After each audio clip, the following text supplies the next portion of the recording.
Pendidikan Bahasa Inggris merupakan salah satu program studi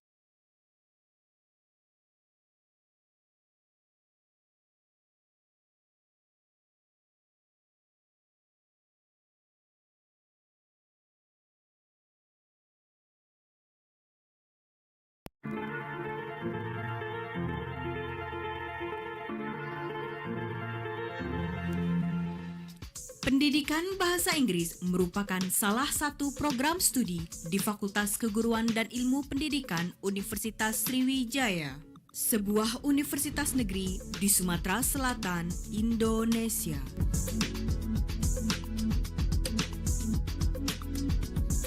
Visi program studi pendidikan bahasa Inggris adalah menjadi program studi terkemuka yang berbasis riset yang unggul dalam pendidikan bahasa Inggris pada tahun 2025. Misi program studi pendidikan bahasa Inggris adalah menyelenggarakan pendidikan yang inovatif sehingga menghasilkan manusia terdidik yang kompeten di bidang bahasa Inggris, menyelenggarakan penelitian inovatif di bidang kependidikan bahasa Inggris untuk meningkatkan kualitas pembelajaran, serta menyelenggarakan pengabdian kepada masyarakat dengan menerapkan perkembangan ipteks. Dosen-dosen di program studi pendidikan bahasa Inggris: Profesor Dr. Andes Sofendi, MA PhD, Dr. Andes Soni Mirizon, MA PhD, Dr. Andes Musli Hambali, MLIS, Dr. Ismail Petrus, MA, Dr. Rita Indrawati, MPD, Dr. Margareta Dinar Sitinja, MA, Arian Shah, SPD, MA PhD, Magdalena Fianti, MED, EDD,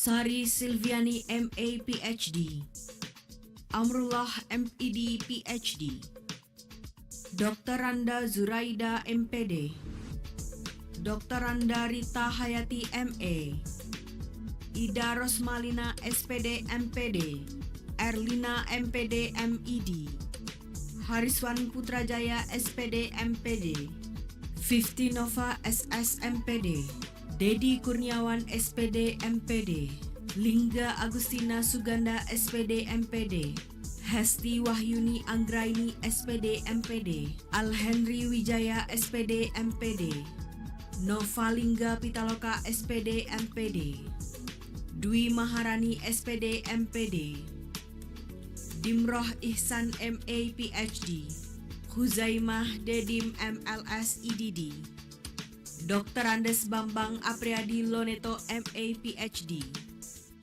Program studi pendidikan bahasa Inggris menyelenggarakan pendidikan yang tidak hanya unggul dalam pengetahuan di bidang pendidikan bahasa Inggris, tetapi juga mengembangkan keterampilan abad ke-21 seperti komunikasi, kolaborasi, berpikir kritis, memecahkan masalah, kreatif, dan inovatif, serta membentuk pribadi yang berakhlak mulia.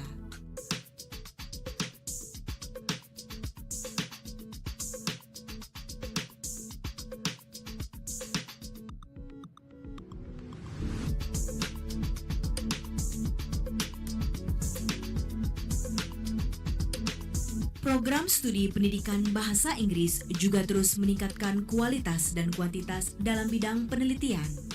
Penelitian-penelitian yang telah dilakukan telah diterbitkan di berbagai jurnal nasional dan internasional yang telah terindeks dalam Google Scholar, Sinta, dan Web of Science Scopus. Program studi pendidikan bahasa Inggris juga aktif melakukan berbagai kegiatan pengabdian kepada masyarakat di sekolah-sekolah di berbagai wilayah Indonesia, khususnya Sumatera Selatan.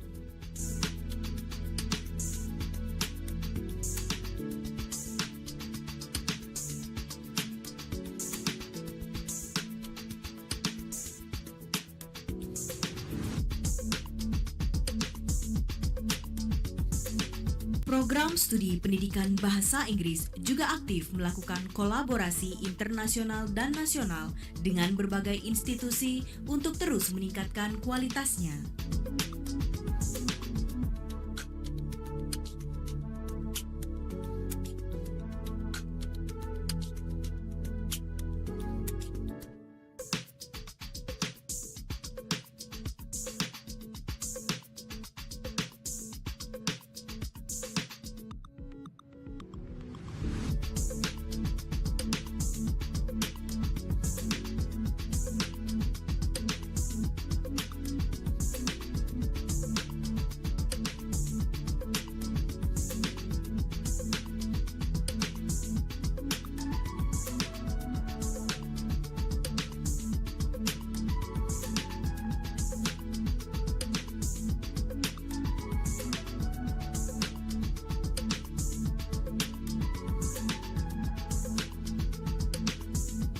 Fasilitas penunjang pendidikan. Berbagai macam fasilitas disediakan untuk mahasiswa yang bisa digunakan untuk menunjang kegiatan baik akademik maupun non-akademik.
Prestasi mahasiswa.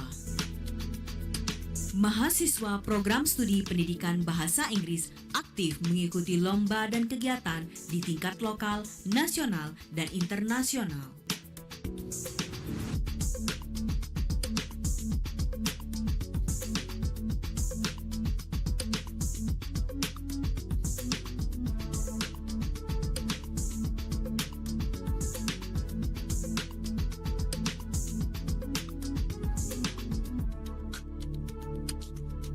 Ayo, bergabunglah bersama kami menjadi bagian program studi pendidikan bahasa Inggris FKIP Universitas Sriwijaya.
Yuk, isi dulu bagian depan yuk.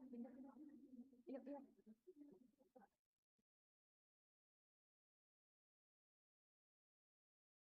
Cek, cek.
Satu dua, cek cek, 1 2 3 cek.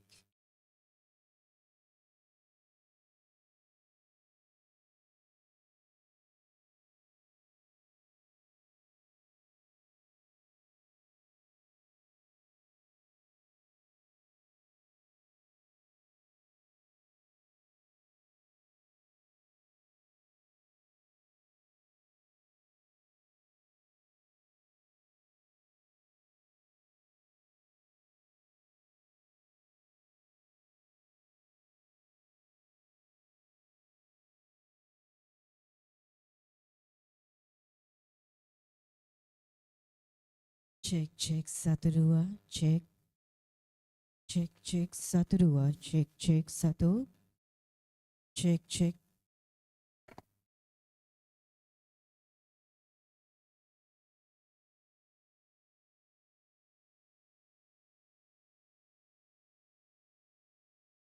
Assalamualaikum warahmatullahi wabarakatuh.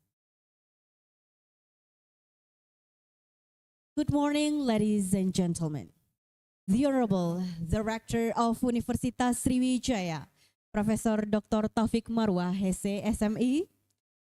The Honorable, the Dean of Faculty of Teacher Training and Education, Universitas Sriwijaya, Dr. Hartono MA, represented by the Vice Dean for Academic Affairs, Dr. Rita Indrawati MPD. And it is an honor for me to greet the speaker today of the general lecture, the Honorable the Colonel Dr. Puji Santoso SPD MA, the Honorable the Coordinator of English Education Study Program, Arian Shah SPD MA PhD, the Honorable all of the lecturers in English Education Study Program, and also the academic staff, and of course all of our beloved students in English Education Study Program. First of all, I would like to extend our warm welcome to you all to the public lecture with the topic, Adopting Military Training System into Language Teaching and Learning Management, held on Saturday, the 9th of November 2024, through Zoom meeting and also offline in Ogan campus. First of all, let us open this event by saying Basmalah. Bismillahirrahmanirrahim. Ladies and gentlemen, let us show our respect and love to the beloved nation by singing our national anthem, Indonesia Raya. And this will be led by our student Jasmine Melati. Ladies and gentlemen, please rise.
And now we would like to listen to the opening remarks from the coordinator of English Education Study Program. Please help me welcome Ariansha, SPD, MA, PhD.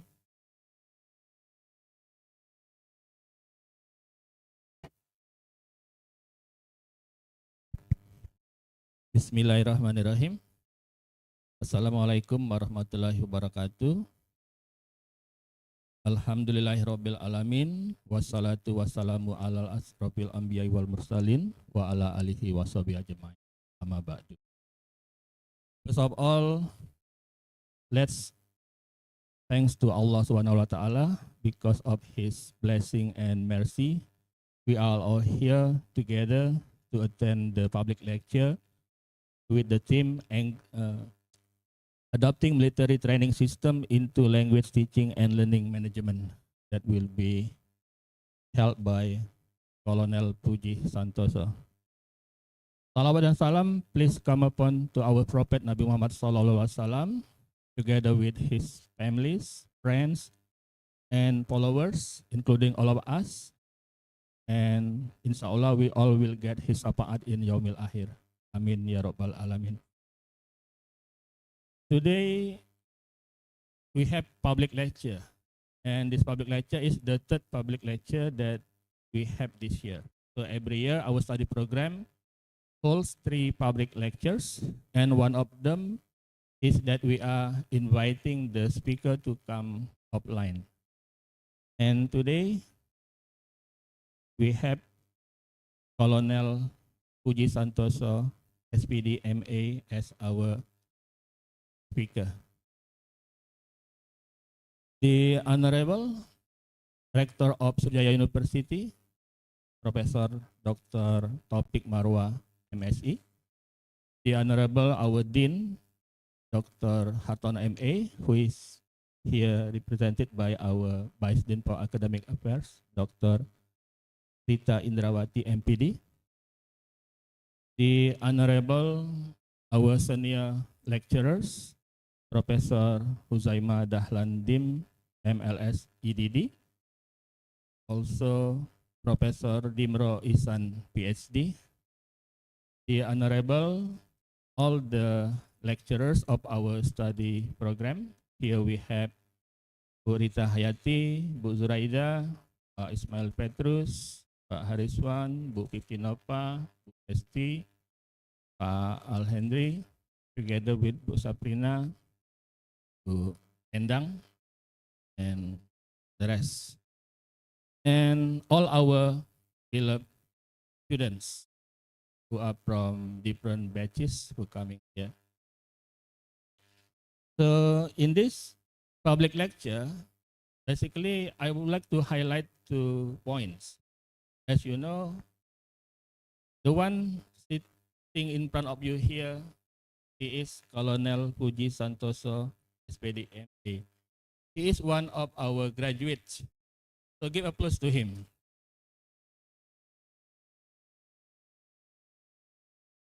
Colonel Puji was our classmates. So here we have other classmates, that is Pak Al Henry, Bu Ida Rosmalina, and also Pak Amrullah.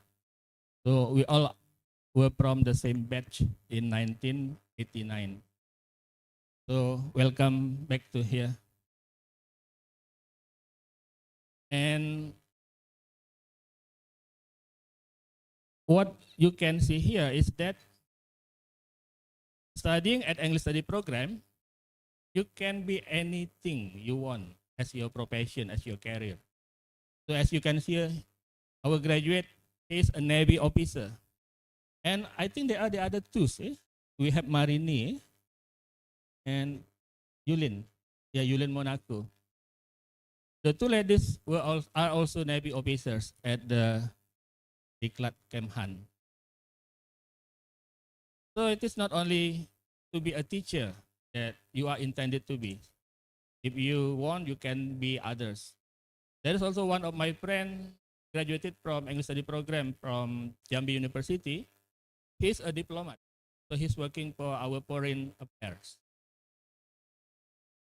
Yeah, what I would like to emphasize here, you must be motivated. You must be with high spirit that you can be anything you. That's the point of being a student at English study.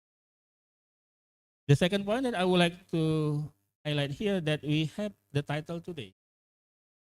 If you are already familiar with several teaching approaches in English, now we have another approach that I think is very interesting to be learned and to be heard from our speaker. That is adopting military training system into language teaching and learning management. So I hope that you will be curious, especially for the students, to have a lot of questions how we can apply this approach into our teaching and learning activities, especially when you become teachers or become lecturers. And it will give you a lot of insights about the teaching English in general, especially.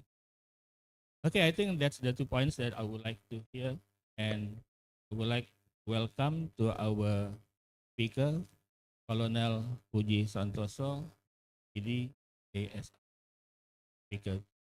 Thank you. Wassalamualaikum warahmatullahi wabarakatuh. Thank you, Dr. Ariansyah. Now we would like to listen to the welcoming remarks from the Dean of our Faculty of Teachers Training and Education, represented by the Vice Dean for Academic Affairs. Please help me welcome Dr. Rita Indrawati, MPD.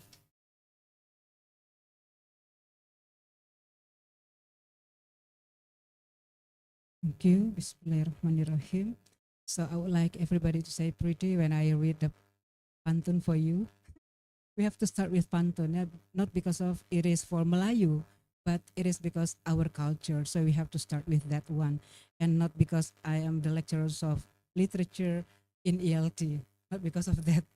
Okay, just say pretty when I say a lecture of learning full of insight.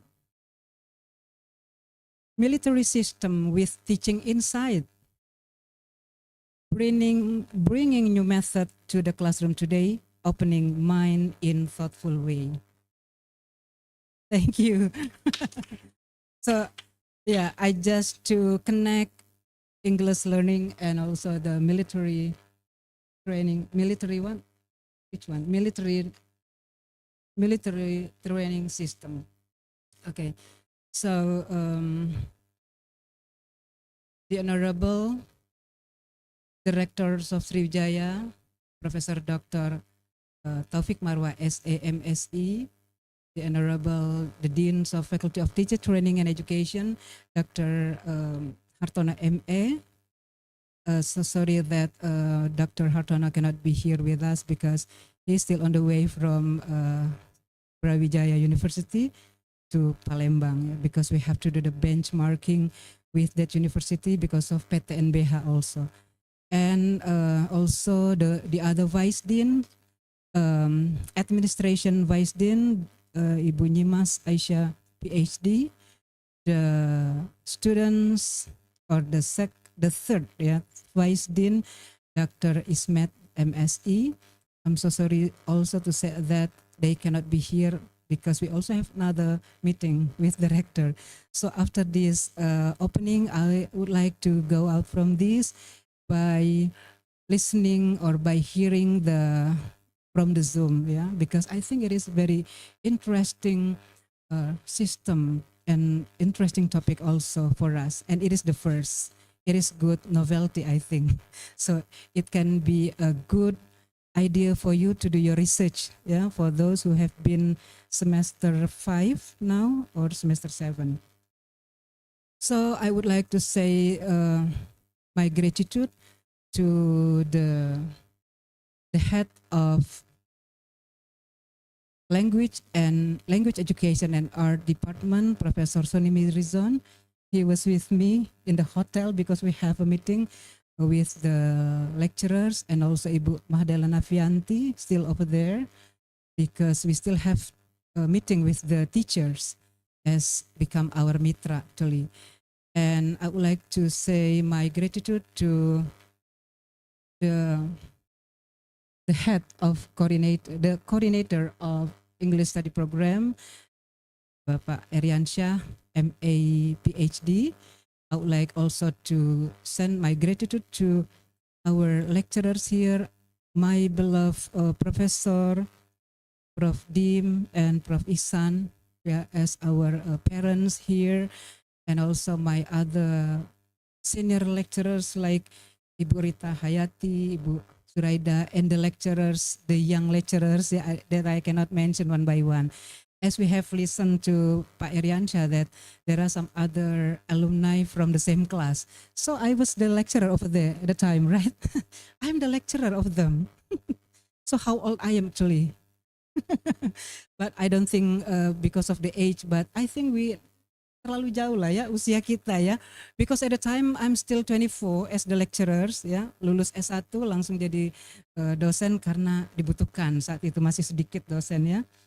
Okay, so I would like also to say thank you to the students who are here, yeah, who present here and who come to the Zoom, even the student from Strata 1 or from English Education Study Program and also from Master Degree Program. They are there because I have a class with them also. So I asked them to be here and then to listen to the new insight, yeah, from our great speakers. Colonel, yeah, I have to mention the title, Colonel Dr. Budi Puji Santosa. So welcome to Palembang, yeah, your place also. Welcome to Sriwijaya University. And as a Vice Dean, I really appreciate, I really respect to you. You come here as the alumni. Yeah, we need the participations of alumni.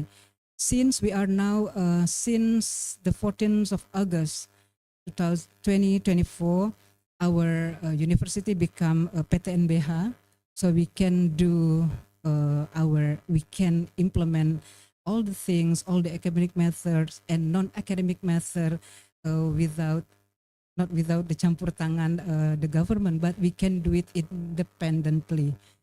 So here you can see that our students, they are very bright, they're very clever actually. Yeah? So I hope that later after listening to the guest lecture, you can get a new insight for you to do research. Yeah, we don't know exactly how many of you can do the research on that. Yeah, you can see, for example, the weaknesses or the benefits of having this. At least you read some articles for this. Yeah. And Pak Puji and the wife, yeah, thank you for your coming, Ibu, to accompany him. Our study program actually have been accredited internationally by Aquas Jerman. You know, no applause. Hello, no applause. Okay, thank you. So it is not easy, you know, to achieve the international accreditation. So all the lecturers and you also as the students, you help us to get the data, to bring all the whole things that are very important for us to send to the accreditor, yeah, from Germany. Therefore, because we are now in international accreditation, so please create some other activities internationally. Okay, you can create, for example, a competition from our university and also the other universities in ASEAN, just in ASEAN, with Thailand, for example, or Philippines. So for you to know, next time we will have also students exchange like we have done today. Our student from our study program, we have 3 students who have done their teaching practice at PNU, yeah, in Philippines. They were at the time competed one another with other study program, and 3 of the students now on the way to go back to Palembang. Yeah, so they were in Philippines in around 1 month to teach over there.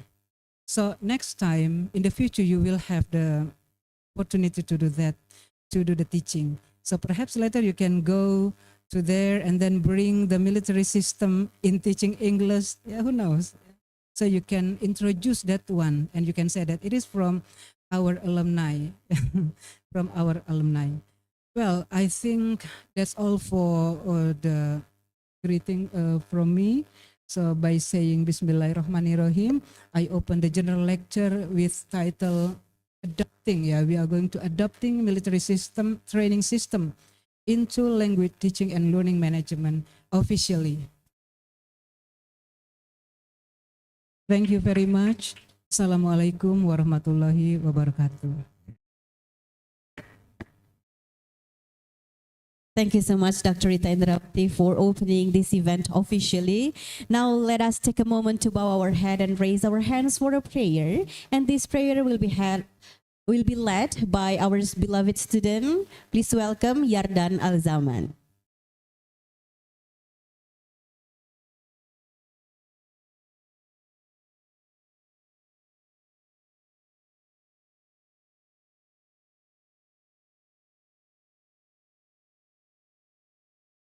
Ladies and gentlemen, with your permission, I would like to recite a prayer according to Islamic tradition. For those who follow different beliefs, please feel free to adjust accordingly. Auzubillahiminasyaitonirrajim. Bismillahirrahmanirrahim. Dan syakirin hamdan na'imin la yuafi ni'amahu wa yukafi mazidah. Ya Rabbana lakal hamdu kama yanbaghi rijalahi wajhikal karim wa azimus sultanik. Allahumma sholli ala Muhammad wa ala ali Muhammad.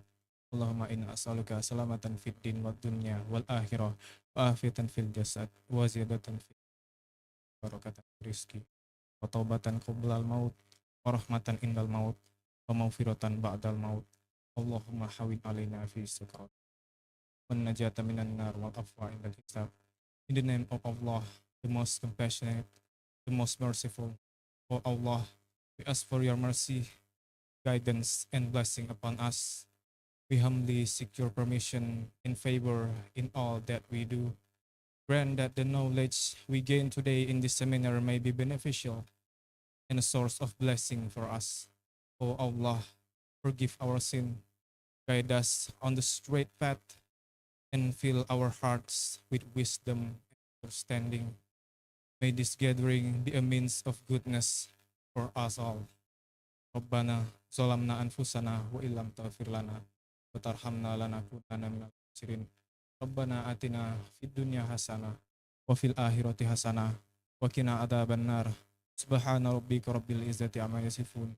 Wassalamu ala mursalin walhamdulillahi rabbil alamin. Wal alam.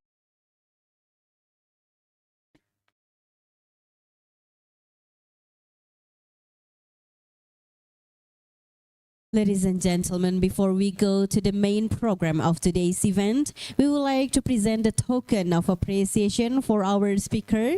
We kindly request our speaker, Colonel Dr. Puji Santoso, to come forward with the Vice Dean for Academic Affairs, Dr. Rita Indrawati, accompanied by our coordinator, Dr. Ed. Please come forward, to present the token of appreciation.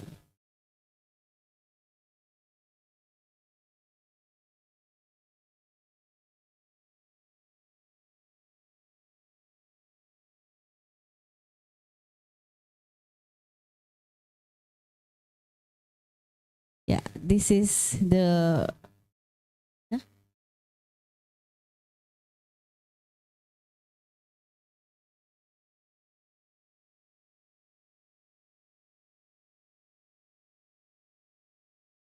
this is the moment of giving the certificate of appreciation from the Vice Dean of Academic Affairs to our speaker today.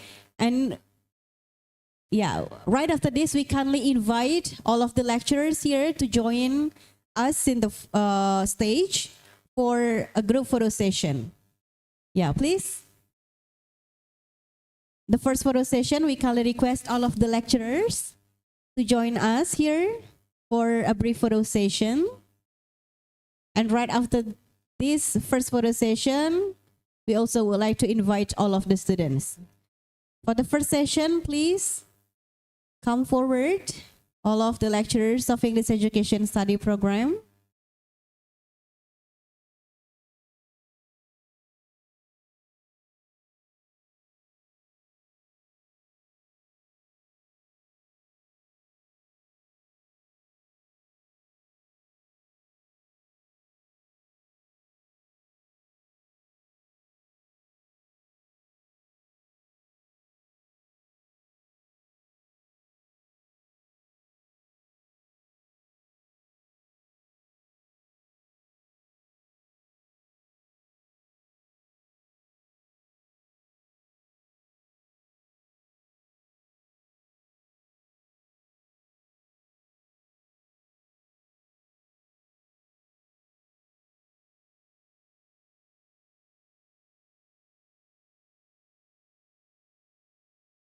Freestyle please. Sri Unggul ya, with the U shape.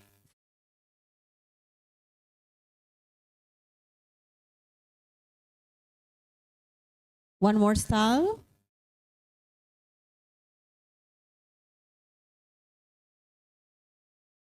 All right, for the next photo session, we invite all of the students to come forward. And we encourage all of the participants on Zoom to turn camera to join us in the photo session. Please come forward. Yeah, you can come forward on the stage because we have a very limited space here. So you can go on the stage. Come on.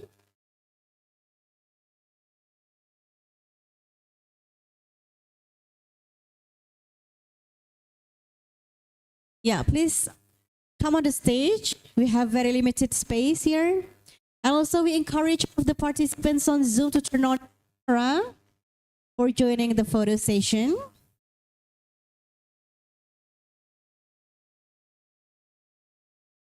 Maybe some student, yeah, need to kneel down here.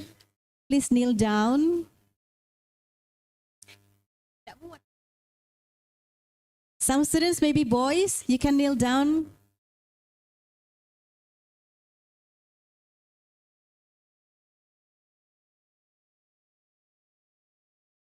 Some taller students can go at the back.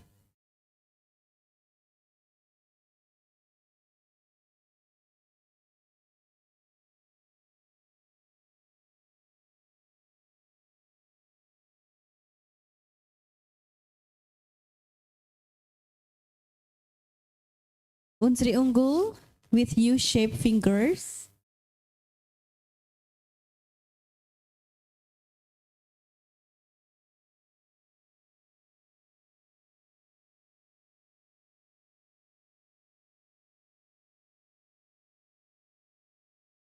We need to a video. Wait a moment, hold on.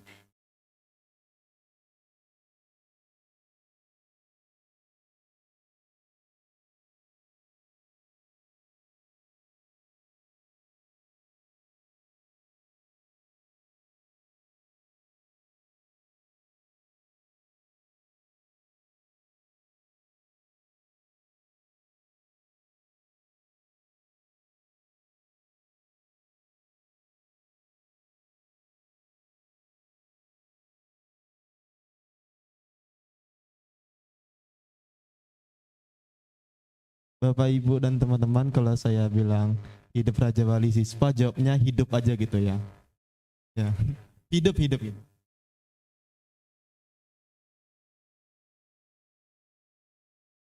Hidup Raja Wali Siswa.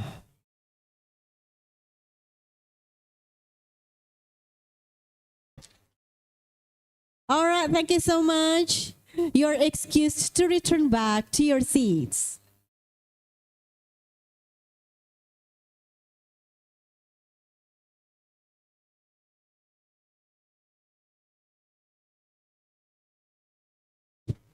Yeah, ma'am.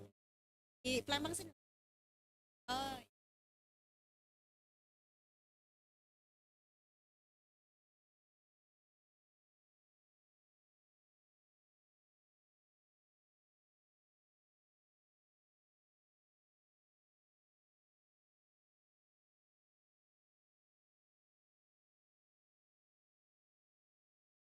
All right, we're about to begin the general lecture with topic adapting military training system into language teaching and learning management by our speaker Colonel Dr. Puji Santoso SPD MA, and this session will be led by our beautiful lecturer. Please welcome Miss Hesti Wahyuni Anggraini MPD.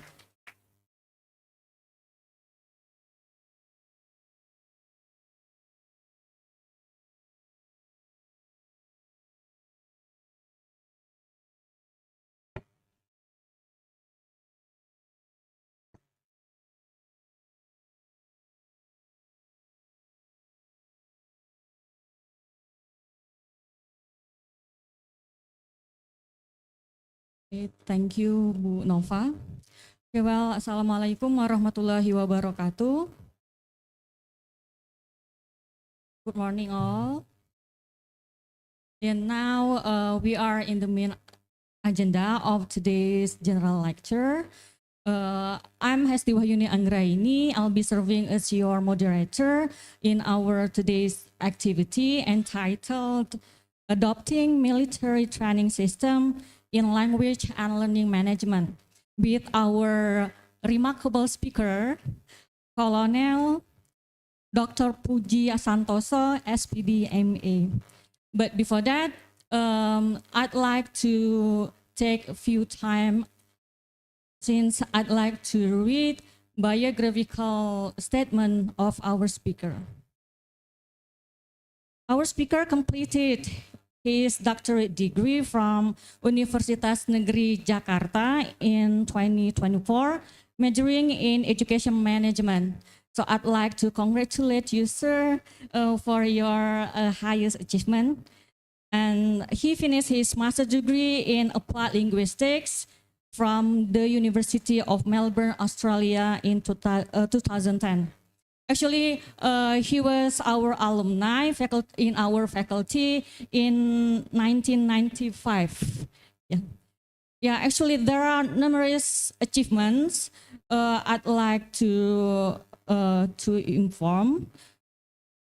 He was appointed as the head of the evaluation department in the Defense Language Education and Training Center, Indonesian Ministry of Defense, before he was being posted to his position as the senior English instructor.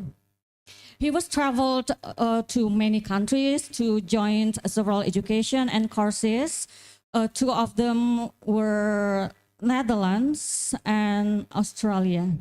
So you can give big applause to him for his biggest achievements. Okay, I think that you are not so patient to listen to her great talk. Then without further ado, please welcome our speaker, Colonel Dr. Puji Santoso, SPD ME. Okay, the floor is yours. Thank you very much, Ms. Esti. Bismillahirrahmanirrahim. Assalamualaikum warahmatullahi wabarakatuh.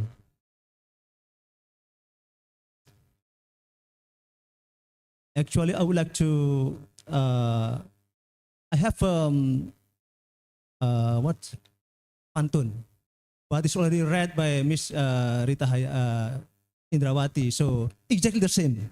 So I don't have to repeat it again. Okay. The Honorable Unsri, Professor Dr. Taufik Marwah MSc, and then Dean of FKIP, Dr. Hatono, which is represented by Dr. Rita Indrawati, and then Dr. Ariansah as the head of the program, and then my beloved promoter, lecturer, Professor Husaimah Dim, and also Professor Dim, my beloved mentor, lecturer. And also here I see some of our lecturer here, Dr. Rita Hayati. Oh, okay, and then Miss Juwaida, and then Pak Petrus, Dr. Petrus. Yeah.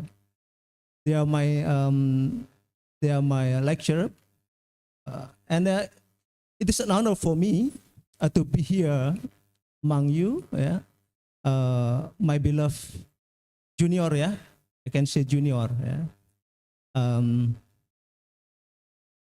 It reminds me almost 30 years ago,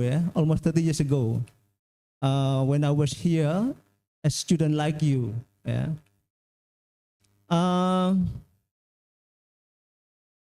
I spent here almost 6 years, finishing my undergraduate. because at that time, yeah, the resources, the references, quite difficult to find. Not like you now, yeah. The resources abundant, and then also the facilities. And then at that time, we still have a typewriter to write our thesis. That's true. So you are now very lucky because you have a computer, you have EI, ChatGPT that you can use. Yeah? So if you cannot finish your study on time, then unlucky you. Yeah. For us at that time, we had a kind of motto. Yeah, it's okay for us to finish a little bit late, but we could find a job easily, rather than finish earlier but difficult to find a job. Yeah. But now the best one is finish earlier and get a job earlier. Yeah. And then as Dr. Ariansyah said that as an English student, you have a lot of choice. Yeah? Not only as a teacher. Some of our lecturer at that time told us that please put English teacher not at the second priority, but please find out other opportunities or profession other than teacher first. But now I believe that as English students, I believe there's a lot of profession, a lot of career job that you can find. Yeah. And then now I'm here. I'm very happy to share my experience during my serve in the Navy for almost 30 years, dealing with English teaching and learning practice, and also with diplomatic, and also with Navy military insight. Yeah. Okay, let's start now. Yeah.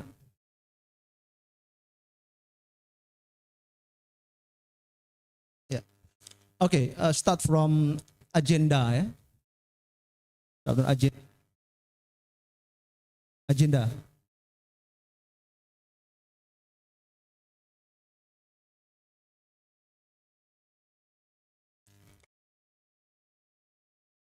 Yeah. The agenda now is introduction or background, and then second one is this is my institution, Defense Language Education and Training Center, and then next military training system, followed by language teaching and learning management, and then conclusion and discussion. Yeah. Next, please. Okay. Before moving on, I'd like to ask you a question. What do you have in mind when you see or hear or listen about military or military training? Yeah? What do you have in mind? What comes up in your mind? Military training. Yeah? Enjoyable? Fun? No? So what? Yeah? Strict. What else? Yeah? Yeah? Difficult activities. Yeah, what else?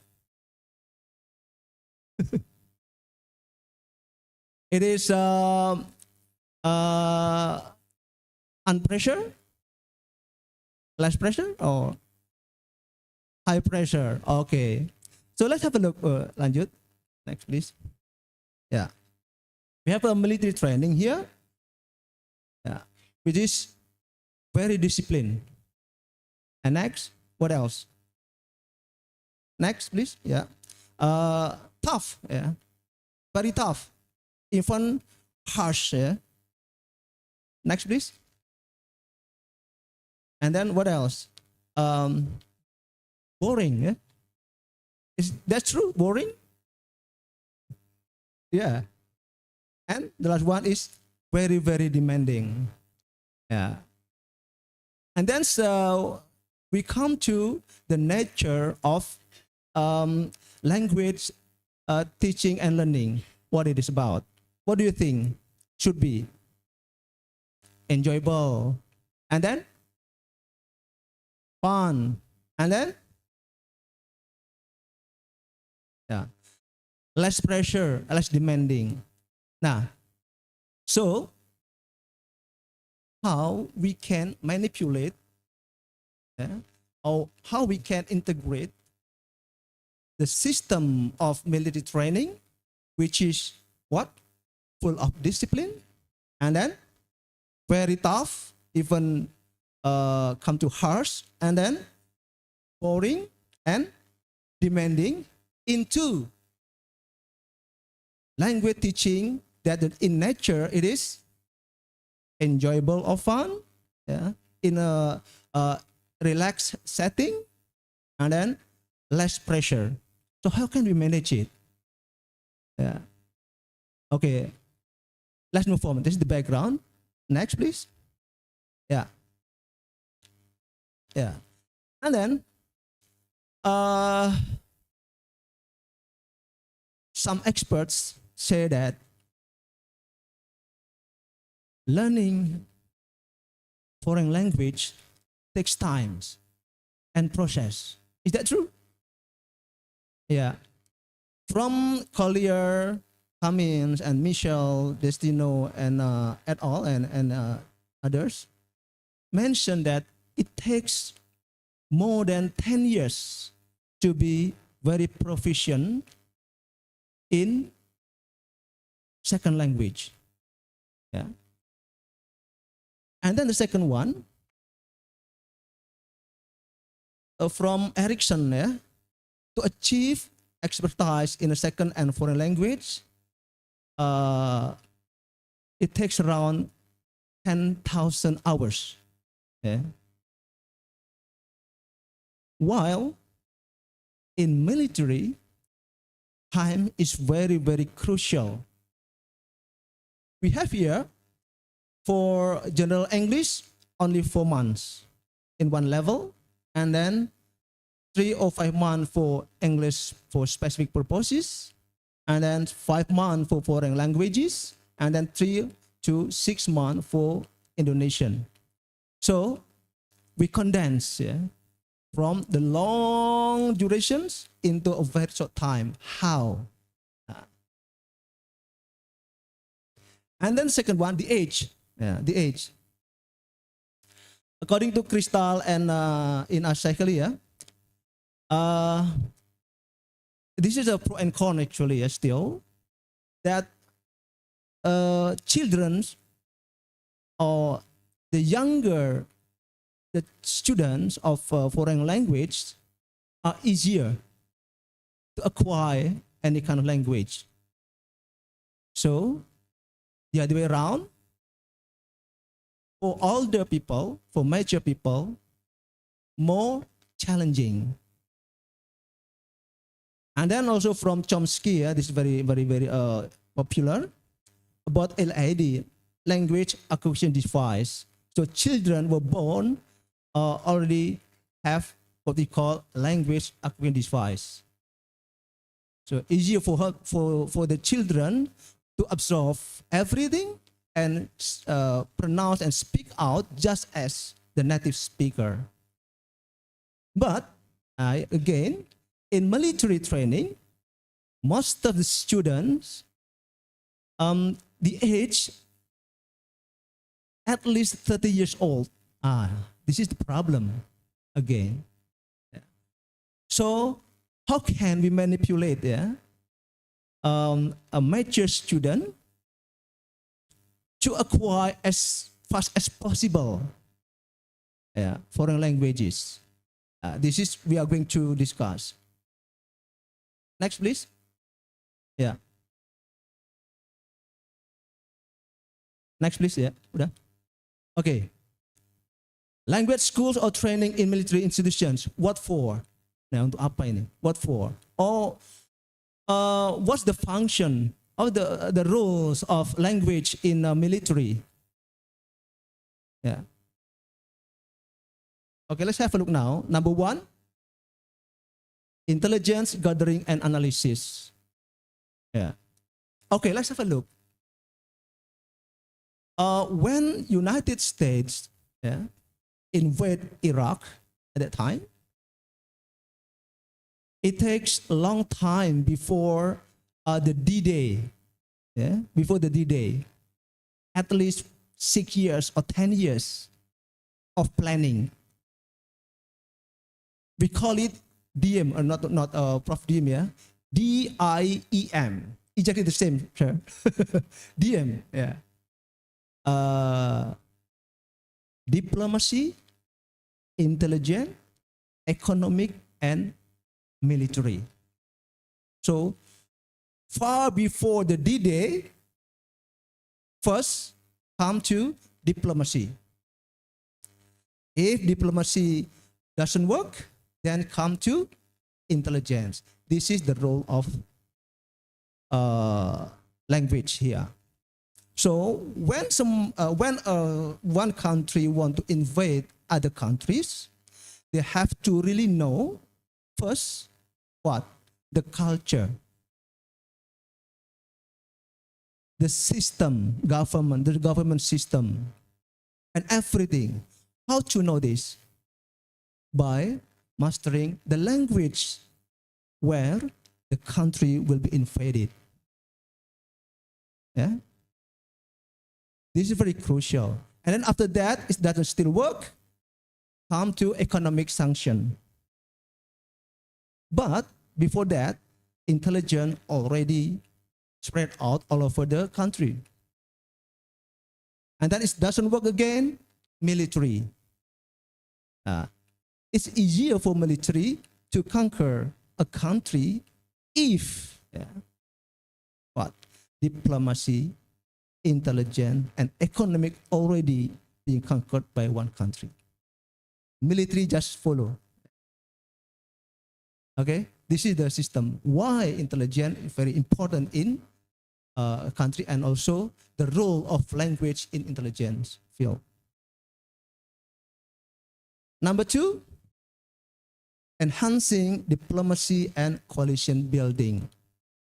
You can imagine how our diplomat, ambassador works without mastering the language in accredited country. Yeah. Okay, if they cannot speak the language being spoken in the country, they can use interpreter. Yeah. They can use open resources. But the problem, we cannot get in-depth information. Number three, increasing cultural awareness and sensitivity. Okay, this is very important. Last year, our institution got 23 students from Palestine. Very interesting one. Yeah. They couldn't speak Indonesian. They couldn't speak English. And this is the first time for them to go overseas and from conflict countries. So the issue is that a lot of issues that cannot speak Indonesian, cannot speak English, only Arabic, and then the first time for them to go overseas, and then from conflict area, and then come to Indonesia. I believe that you have already got a lecture on culture shock, yeah? We believe that culture shock is only 3 months, that finish. But in fact, almost 1 year they can adapt themselves in Indonesia. Very, very hard, very challenging for us.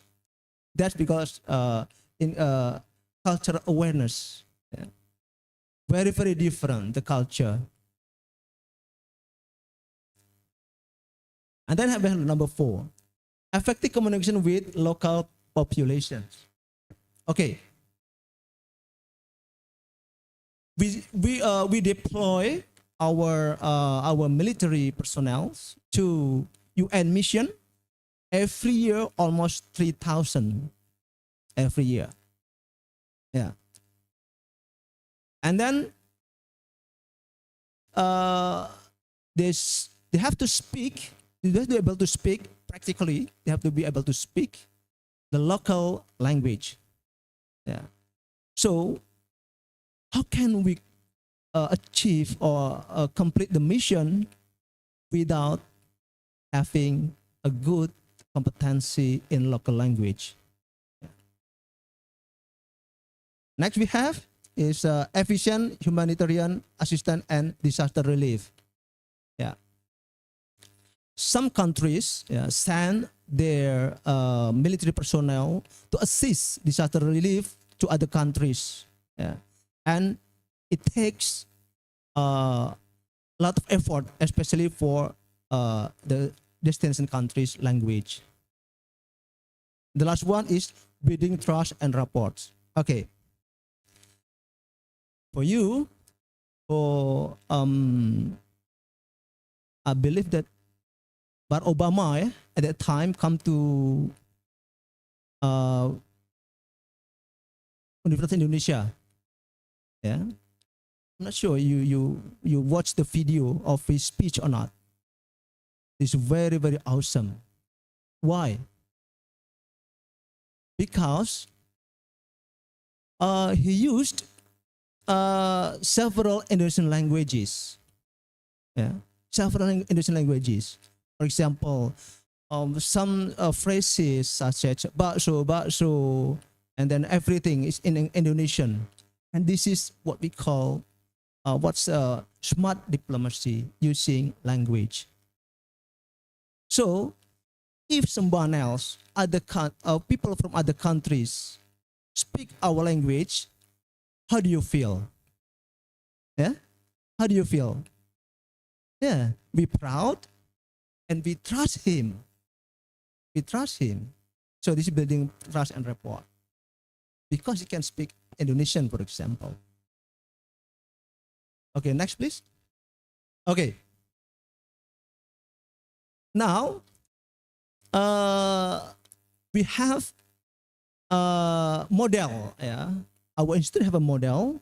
The first one is Defense Language Institute in United States. It is a huge institution. I was there for over 6 months. Yeah. And from all over the world, the students and thousands of students every day over there. And this is just like what we call mall here. What's a very big compound, and it's very, very huge. Yeah? Almost maybe one village. Yeah, these institutions. And then after looking at these institutions, wow, this is awesome. Because they invite thousands of countries, a thousand of students from all over the world to learn English. And then this is a very, very effective diplomacy. And then the second one is Defense International Training Center in Australia, and I was there for almost 3 years. Yeah. This is our models. Our models to establish our institutions now as a pusat pendidikan dan pelatihan bahasa or Defense Language Training Education and Training Center. So we copycat those two institutions. Yeah. And our institution was established in 1979. Next, please. Here. Yeah. So this, okay. I would like to overview first on our institutions now, because it become the role model of our discussion. Why? Because the first one, this is ministry, which is civilian institution. But the problem, 60% of the personnel from military. And then, second one, our core value, our culture is militarism. Okay? And then the third one, the student in our institutions, mostly from military personnel, almost 90%, even more. So we adopt military systems into language teaching and learning. This is the interesting one. And that is commended by one-star general. Next, please. Okay, this one. Our main task is, there are three main tasks. The first one is carrying out education and training of languages, three languages, Indonesian language, local language, and then foreign language. Yeah. And the second one, translating and interpreting. And the third one is carry out language testing or selection. Next, please. Okay, this is the profile of our institutions. Okay. We run every year, the regular one, 9 languages. Yeah? But sometimes over 14 languages when we have different attaché class, for example. Yeah? And then the most portion is English. The second one is Indonesian, and 7 other languages, each 5%. Yeah. And here we go. For general English, we have elementary, intermediate, and advanced levels. And then the duration is 4 months only. So all in all, if the students from elementary to advanced, it takes around 1 year. And then second one, for English for specific purposes, we have a basic English instructor course, and then English translating and interpreting course, TOEFL and IELTS preparation course, English for the defense attaché or diplomat course, strategic communication skills course, public speaking, and then last one is English for protocol and MC. And then also English for peacekeepers for 3 months. Next, please. Yeah. And other foreign languages programs, we have Arabic, Germany, Korean, Mandarin, French, Japanese, and Russian is 5 months.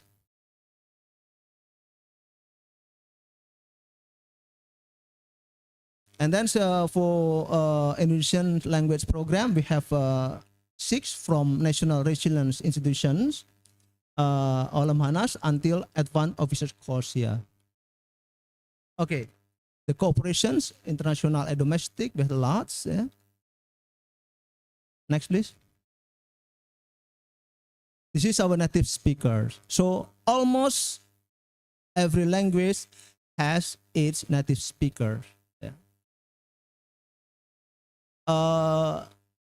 They act not only as a native speaker, but also language advisor. Yeah. So it's very beneficial for us, starting from Arabic, Korean, France, Australia, and also United States just coming today, Japan. Next, please. Accreditations, all of the program already accredited from BAN, yeah, the ninth program already accredited, and then so already got WBK from Kementerian Pan RB. Now we come to our point now. Adopting military training systems into language teaching and learning management. Okay, military training systems are meticulously designed to build individuals' physical, mental, and emotional resilience, preparing them for high stakes and challenging environments. As I told you that military training is very demanding, very full of pressure, and the most popular one is boring. Yeah, it is. Okay, let's have a look now. Military training system and value here. The first one is discipline. Number 2, goal orientation. And then the third one is teamwork. And then simulation and realism. And then the fourth one is just in case preparation. And then so beside that, I'm going to explore some point, highlight some point regarding the teaching and learning practice of English or foreign languages, such as motivation, and then what else? Motivation, and also classroom management, and the others. Next, please. Now, have a look. Let's have a look on teamwork. Yeah. Yeah. Teamwork builds mutual trust, companionship, and sense of shared responsibility. Okay. It also shaping, building, and emphasizing togetherness. This is the most important. Sorry. This is the most important in military, togetherness. Yeah. And then, second, number 2, soldier must rely on each other and work effectively as a unit. Number 3, emphasizing on each person's effort is crucial to the team's success. And then number 4, fostering culture of collaboration and mutual support. And number 5, buddy system. Okay. In military training, there is no individual success. Success can be said it is success if in a team success. So what's the impact in training and education management? So when one student better than the others, they have to teach the others. So if one student fail, so this is the responsibility of one class. Yeah, but I'm not sure here. You compete yourself, yeah, to be the best, yeah. But in military, there is no individual success. Success is determined by the success of the team. Yeah, this is the core of the value of military, helping each other. Because why? This value, the simulation of the real field in the battle. If you can protect, if you can assist your friends, then you die all. Yeah. So it's applied in classroom management system. We have a kind of evaluation every month. Every month we have evaluation, and we get together between student and teachers, and then we monitor which one is weak, which one is better, and then we have a buddy system. So the best one will get along with the weaker one. So this is a kind of buddy system. Yeah. Yeah. So there is no fail. Yeah, very rare. Yeah. So everybody will success. Yeah. Okay. Next. Goal orientation. Yeah. Military training is outcome driven. Yeah. What does it mean? So the focus is how to accomplish the mission with whatever the means. Yeah. Also in language learning, the goal is what? Achieve the highest. Yeah. So in the management system, we can say that we will provide everything to make students successful. Later we can see. And then time is very crucial aspect in military. Yeah. That's why we have only 4 months for English, and then 5 months for other languages, foreign languages, because we make it a very intensive or super intensive language course. Yeah.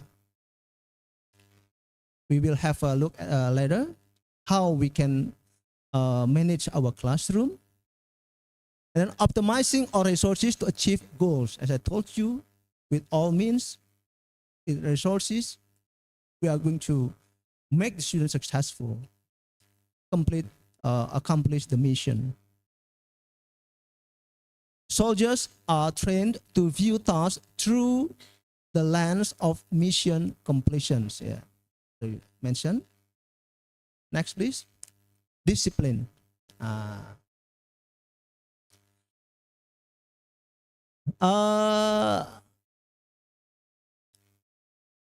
still remember my basic training. Yeah, my basic military training. Yeah, yeah. The first priority is to make us disciplined. Yeah. By war, by whatever means. Yeah. So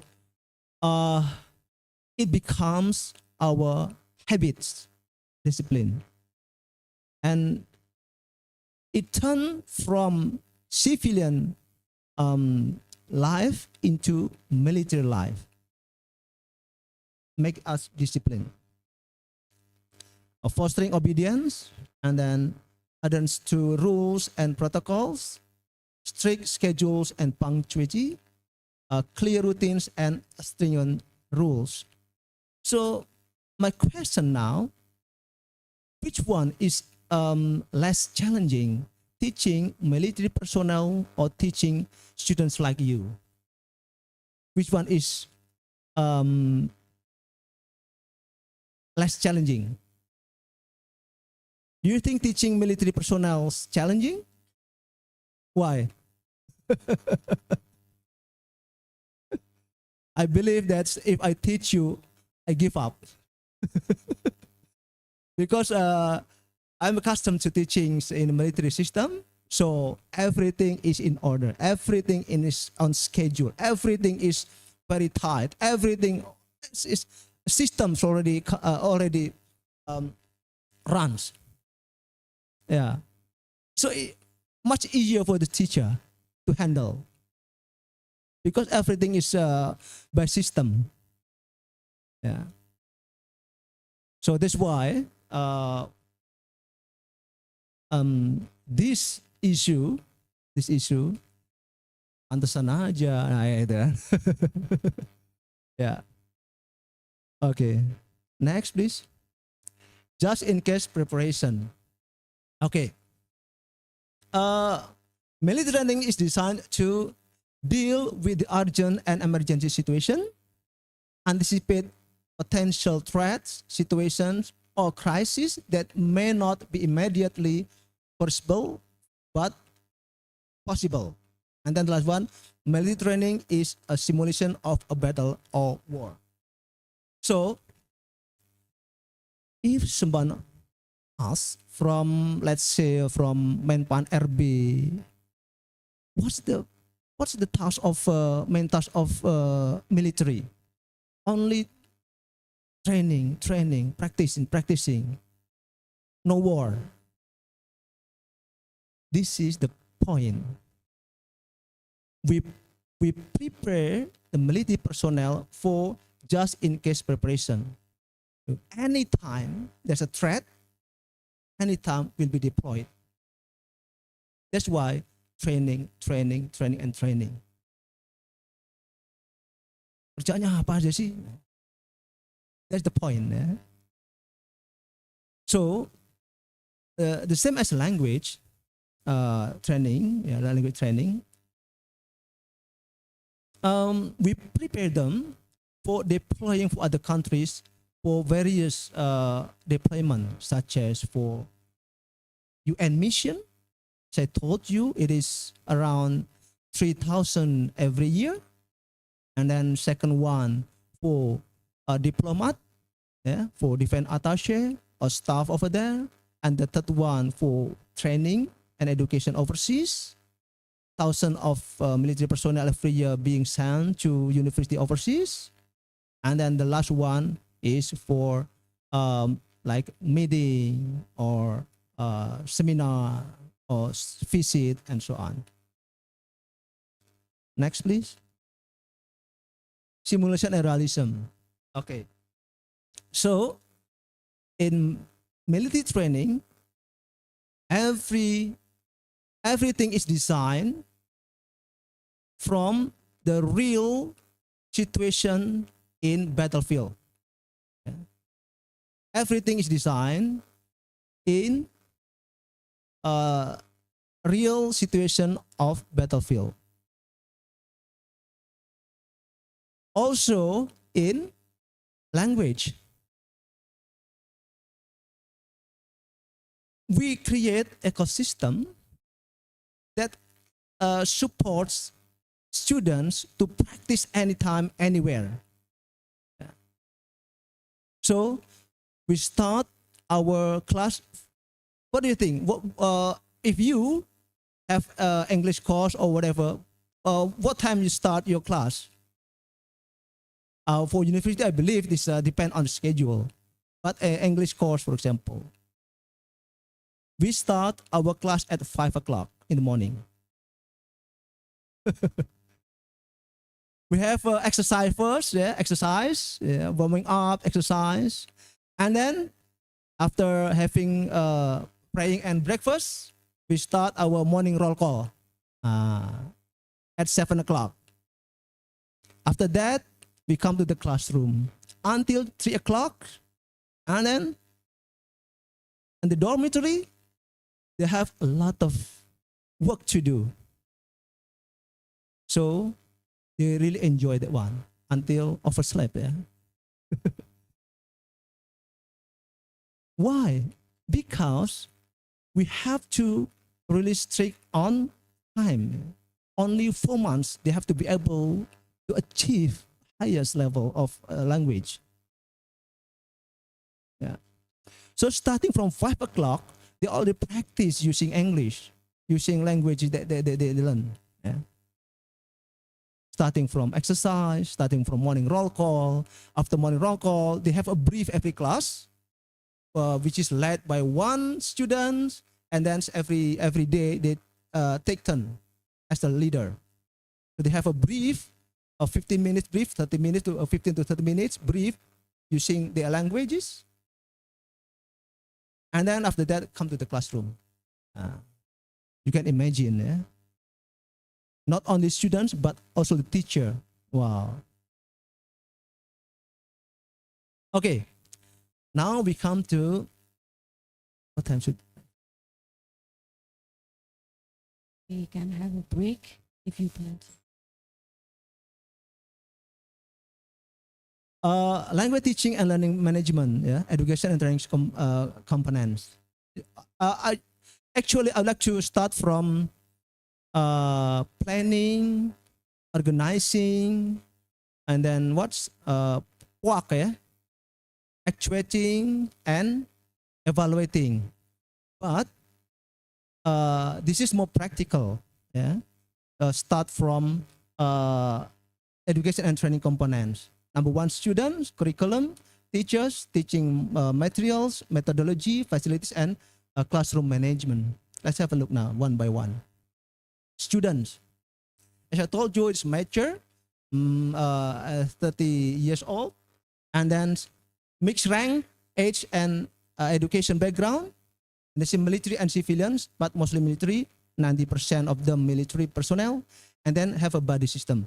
And that's this is the beauty of this course: language test, aptitude test, and physical test, and interview. Okay. There are two issues here to get the student. The first one is language competency, and then the second one is language aptitude, yeah, or talent in language, and how to know that someone have a talent in language. We have instrument what we call English language aptitude test. Yeah. For example, if we have hundreds of candidates, and then we test them with language that they are going to attend, and then with aptitude test. If the language weak, but the aptitude is high, this potential in a short time they can catch up with other students. So this is the problem. I'm not sure whether it's applied in other institutions or not. To know the talent of language. And then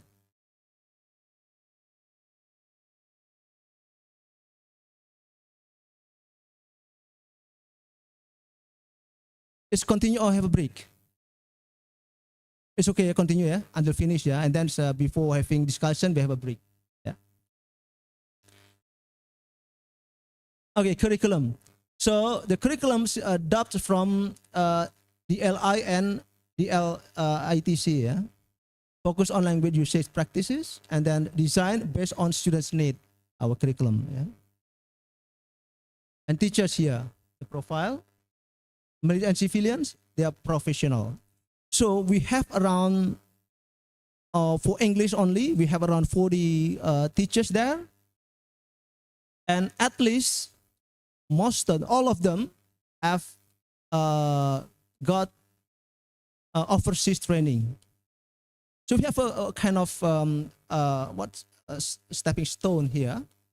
So from undergraduate, and then they come to Australia for methodology of English teaching for 4 months, and then to United States for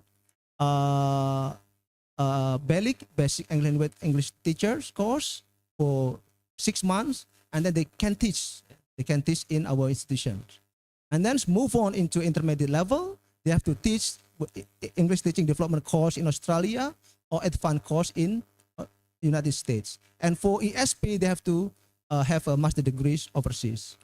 That's the stepping stones. And then native speakers. We have 2 native speakers from Australia and from United States. The roles here. First one's as a teacher, of course, and then second one as guidance officers. This is the beauty of our institution. So, for general English, they have buddy system. And then for ESP, especially for TOEFL and IELTS preparation course, we have guidance officers. So 2 students, 1 guidance officers.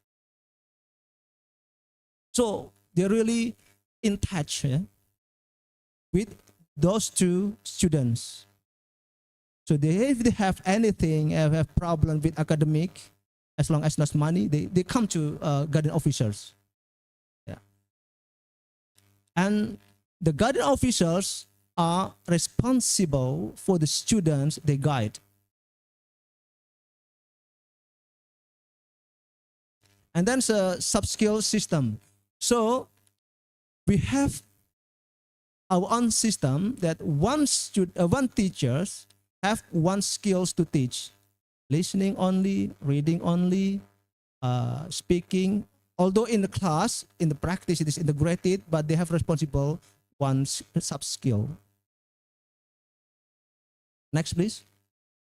Teaching materials. There are two issues here. The first one, we have teaching materials from the United States, what we call American language course booklet, which is from 1 up to 30, divided into four levels: beginner, elementary, intermediate, and advanced. Each student have to finish of 6 books in 4 months. Yeah, and then we have also commercial books, also supplementary materials. Methodology, we apply eclectic methods, which is a mixed methods, yeah, depending on the student's ability and the class. Yeah, but many experts say that practice and drill is not effective, but in military it's very effective. Yeah, sometimes very effective, because of a beginner or elementary level, they have to practice and drill, and it's finished. Especially for a troop who are going to deploy for UN mission, to practice and drill, practice. And then under groggy, yeah, this is for mature students. Yeah. Okay, this is our facilities. Yeah, so full of facilities. The classroom is designed maximum 14 students, and normally only 12 students in one class. So in one batch, yeah, normally we have 7 or 8 classes at the same time. So maximum 12 students for English course. So very, very, very intensive. Maximum only 12. Yeah. And then since it's a smart class already, and we have a language laboratory here, and also virtual reality, we have it.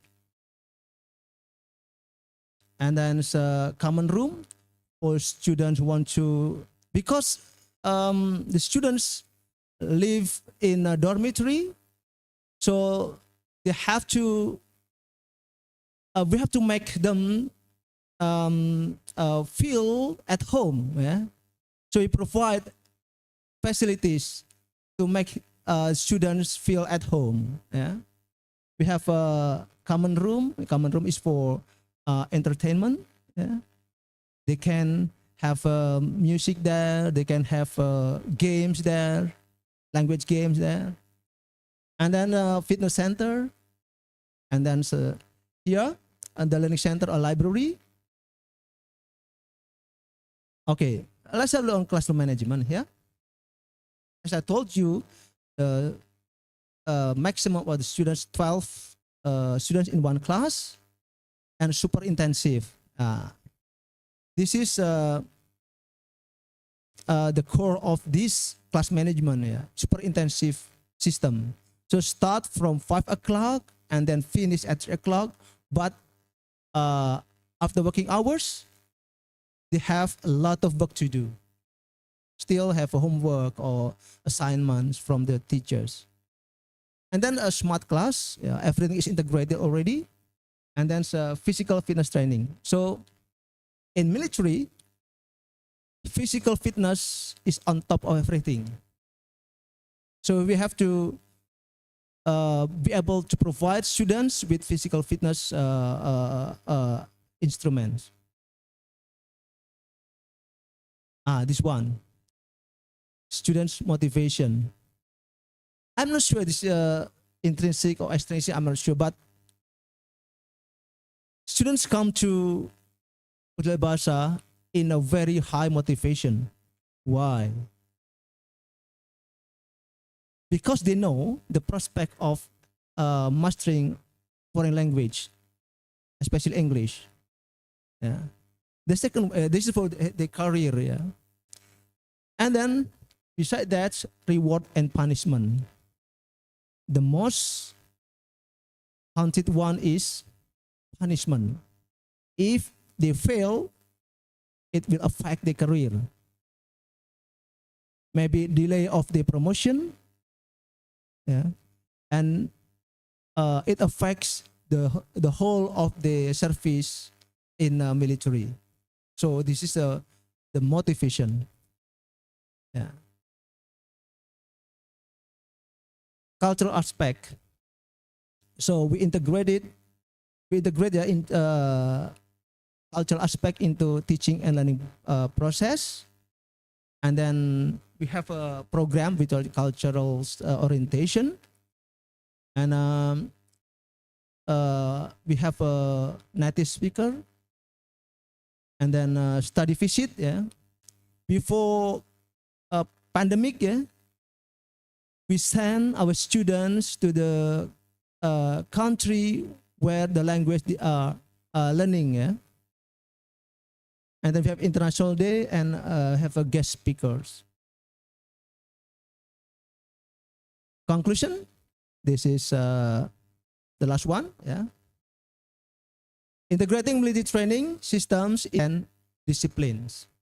And second one, by adapting military core values such as discipline, teamwork, goal-oriented, etc., education can create a structured, good-oriented learning environment that supports languages acquisitions and students' growth.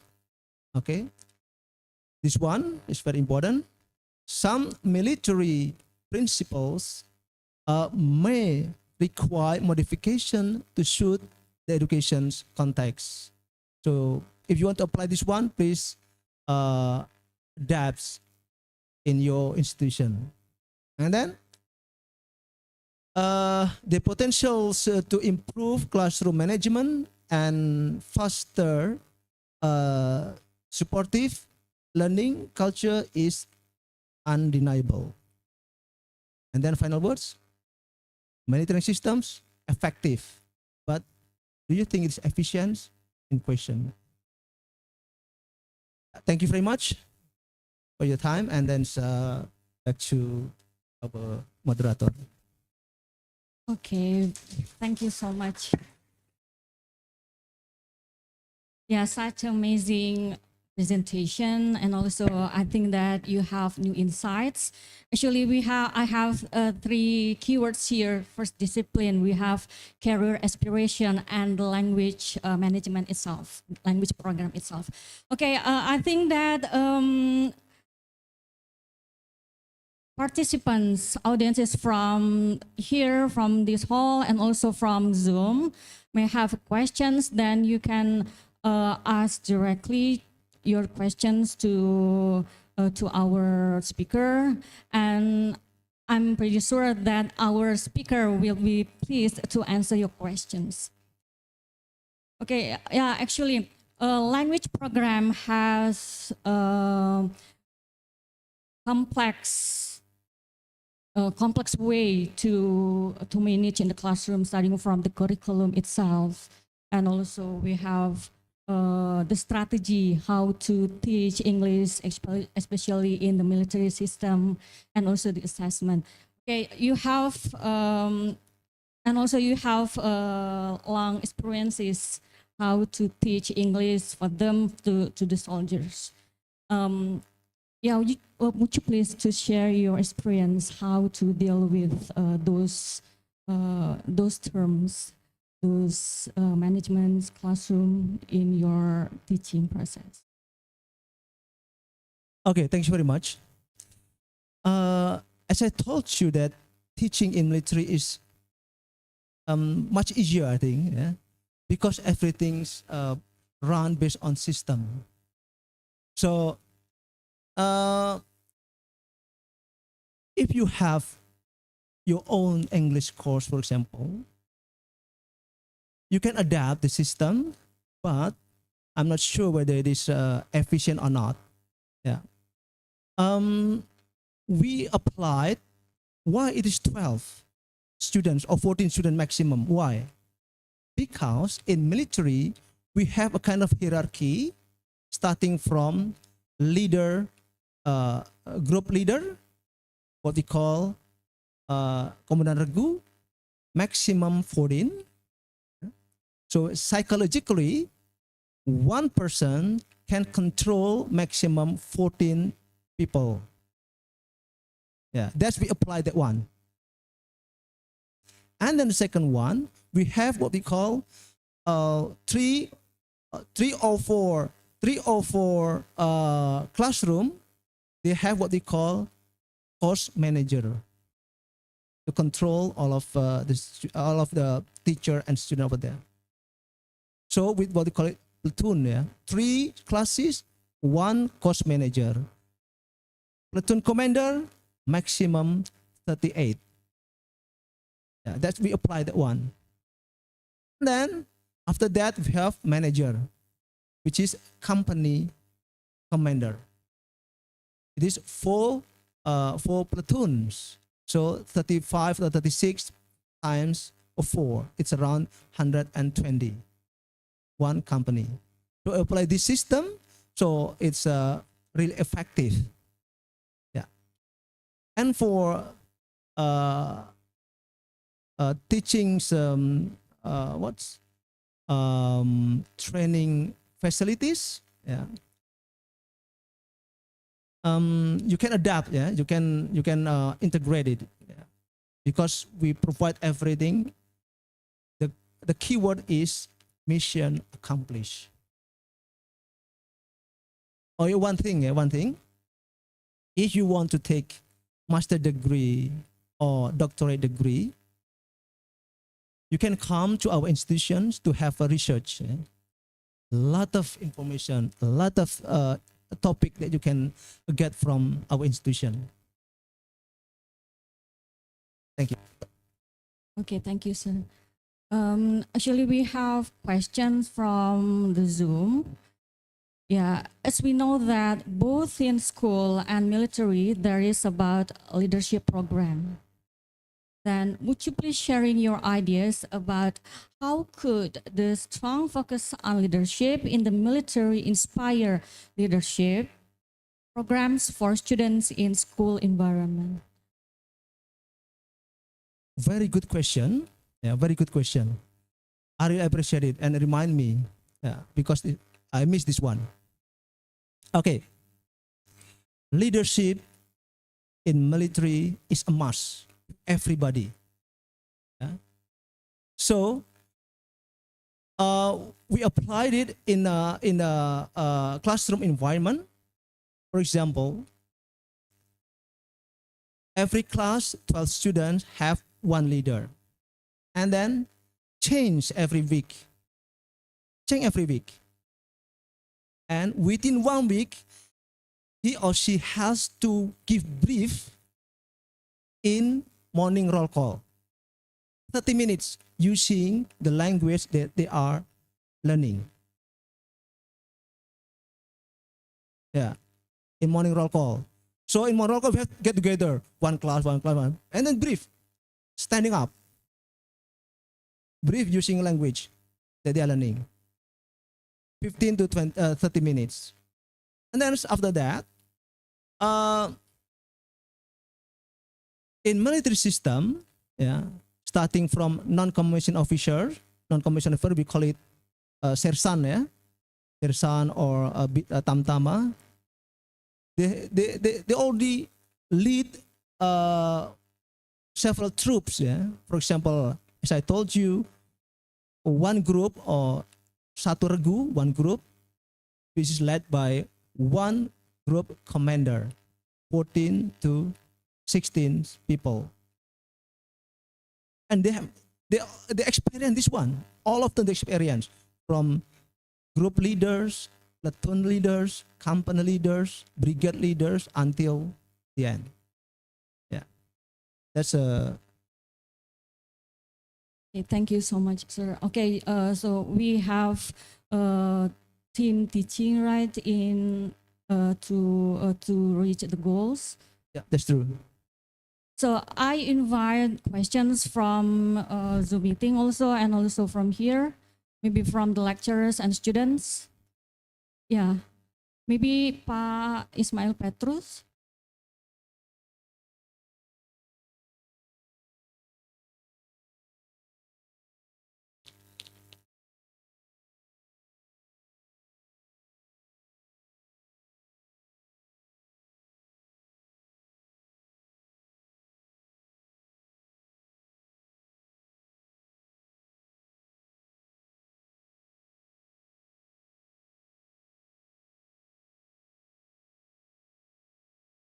That's number one. Number two, this is about bit digress from your topic, see, but anyway, I want your opinion.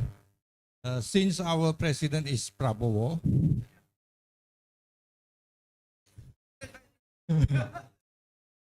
what do you think the let's say the policy or the tendency of Prabowo in terms of education, defense, and terrorism, and then intolerance?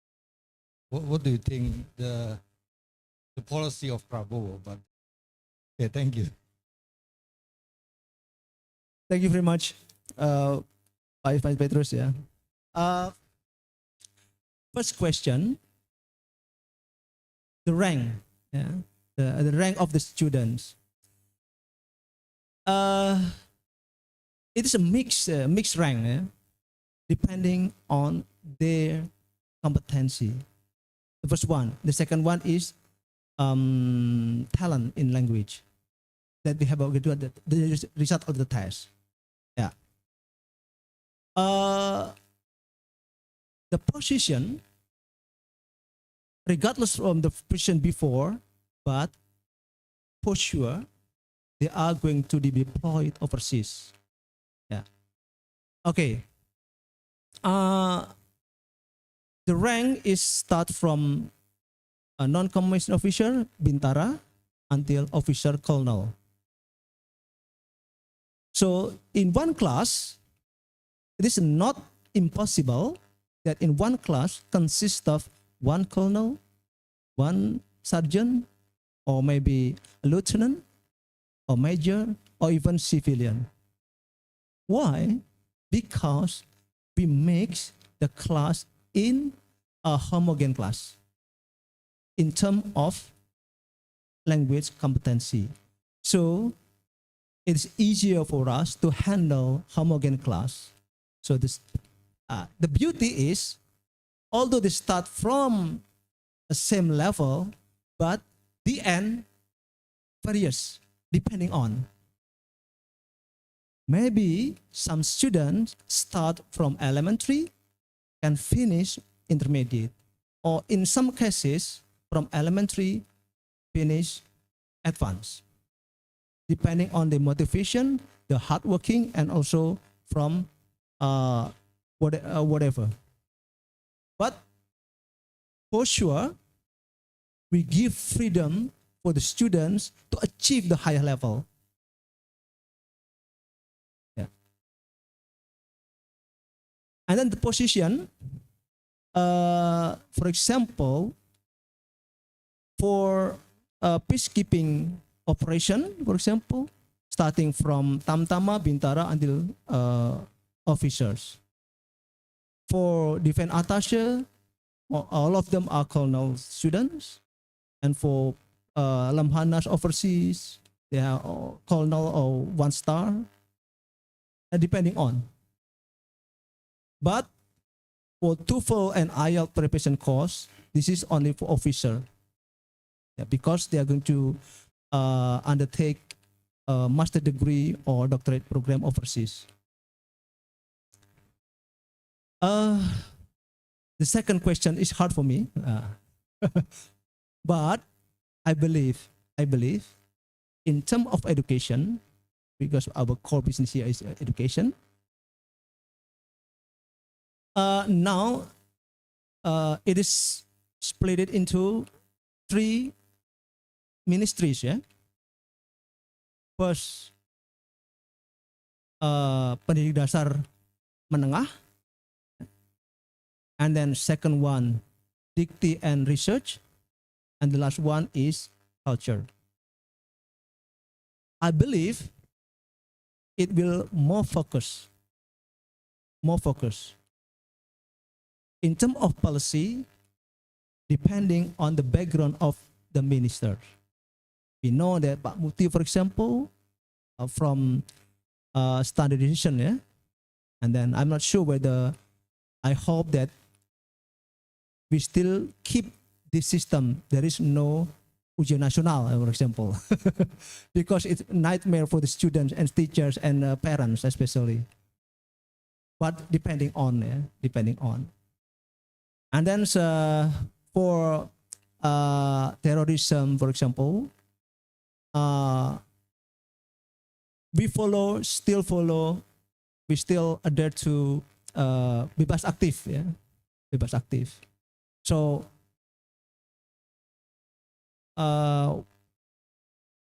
one enemy is, what do you call it? One enemy is too many.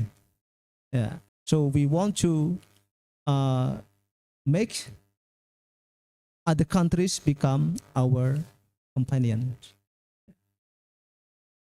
And then so for other politics system, depending on. Yeah. But in economic, I believe that he has a strong team, yeah? Strong team for economic. I think that's all, sir. I can say. Oh ya, siap partisipasi dari SDG 1, 2 nih yang kita bisa lihat, karena kita di regional Asia, kira-kira SDG mana yang jumlah pesertanya meningkat cukup banyak. Nah, ini mungkin bisa jadi.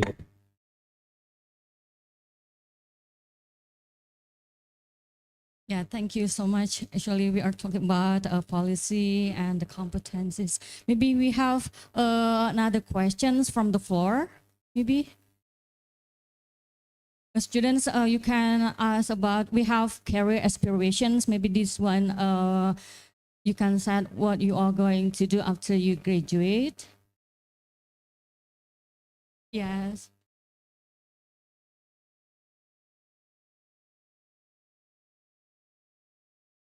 Yeah.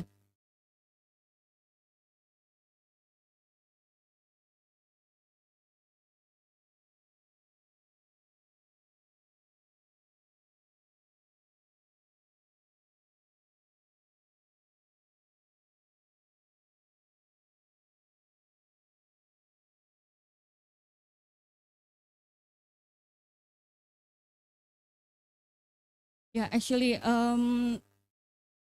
it is different from we have to teach in the classroom, in schools, and also to the soldiers. Then how do you evaluate their whether learning goals can be achieved or not? They are successful. It is successful or not in the classroom. Okay, thank you very much. So, the textbooks that we got from United States, from Different Language Institute, or from Australia, it is along with the test instrument system. So, one book consists of 4 chapters. Yeah. One chapter must finish in 1 week. And then 1 week we have quiz. Every week we have quiz. If the students cannot achieve 80, then it's fail. They have to do remedial in the evening. And on weekend, they cannot go weekend. If they can achieve 80, the weekend is suspended. That's the punishment. They have a kind of remedial. And then after one book finished, which is 1 month, they have kind of what we call formative test, like TOEFL. We call it ELCPT, American Language Test Proficiency. Almost similar to TOEFL, but different setting, because it is set in military environment, designed specifically for military personnel, military or defense personnel. And after that, so 1 month they have a test, 2 months, 3 months, and the last one, this is the final test. Normally, they achieve at least 80% of this. We use what we call proficiency tests. So 4 skills: reading, listening, writing, and speaking interview. So this is 4 skills test, just like IELTS test.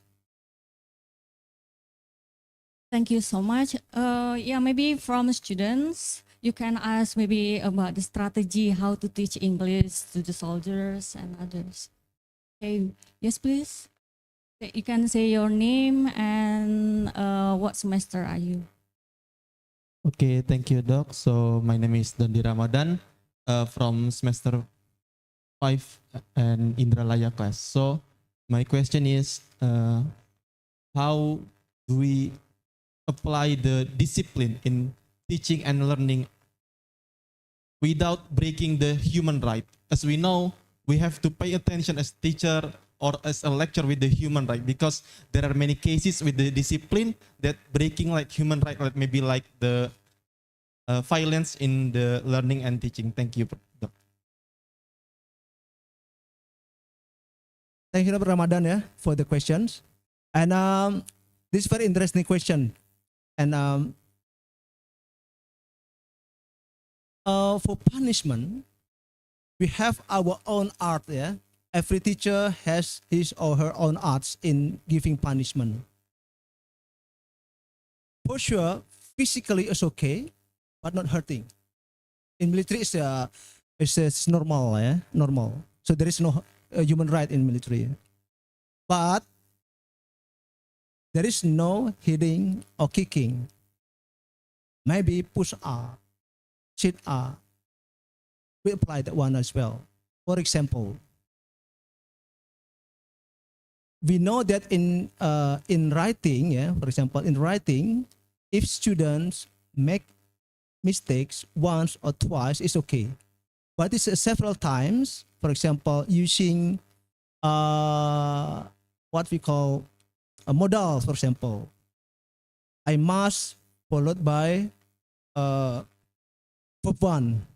But if students, I must go, I must going, or several, 1 or twice, it's okay. But the third time, when they write one essay or one paragraph, for example, if we find one mistake of that one, or using modals followed by ing or to, 10 push up, even 20 push up. One mistake, 10 push up in front of the class. Why? It will fossilize in their mind and to other students. So they will not use that anymore. Yeah, this is what we call to make students aware. Is that enough? Okay. But it's various, various. For example, if students come late, for example, cannot attend morning roll call, this is a very hard punishment. They have to write a lot of tasks. But now using ChatGPT, for example, it's very easy for them. Difficult also for the teacher. Okay, about punishment, sir. Do you have any suggestions for teachers at schools? Actually, it is different from teaching soldiers and students. Then we cannot ask them doing push-ups. So then their parents, yeah, there will be other other problems. So then, what do you think? Do you have any suggestions for us? Yeah.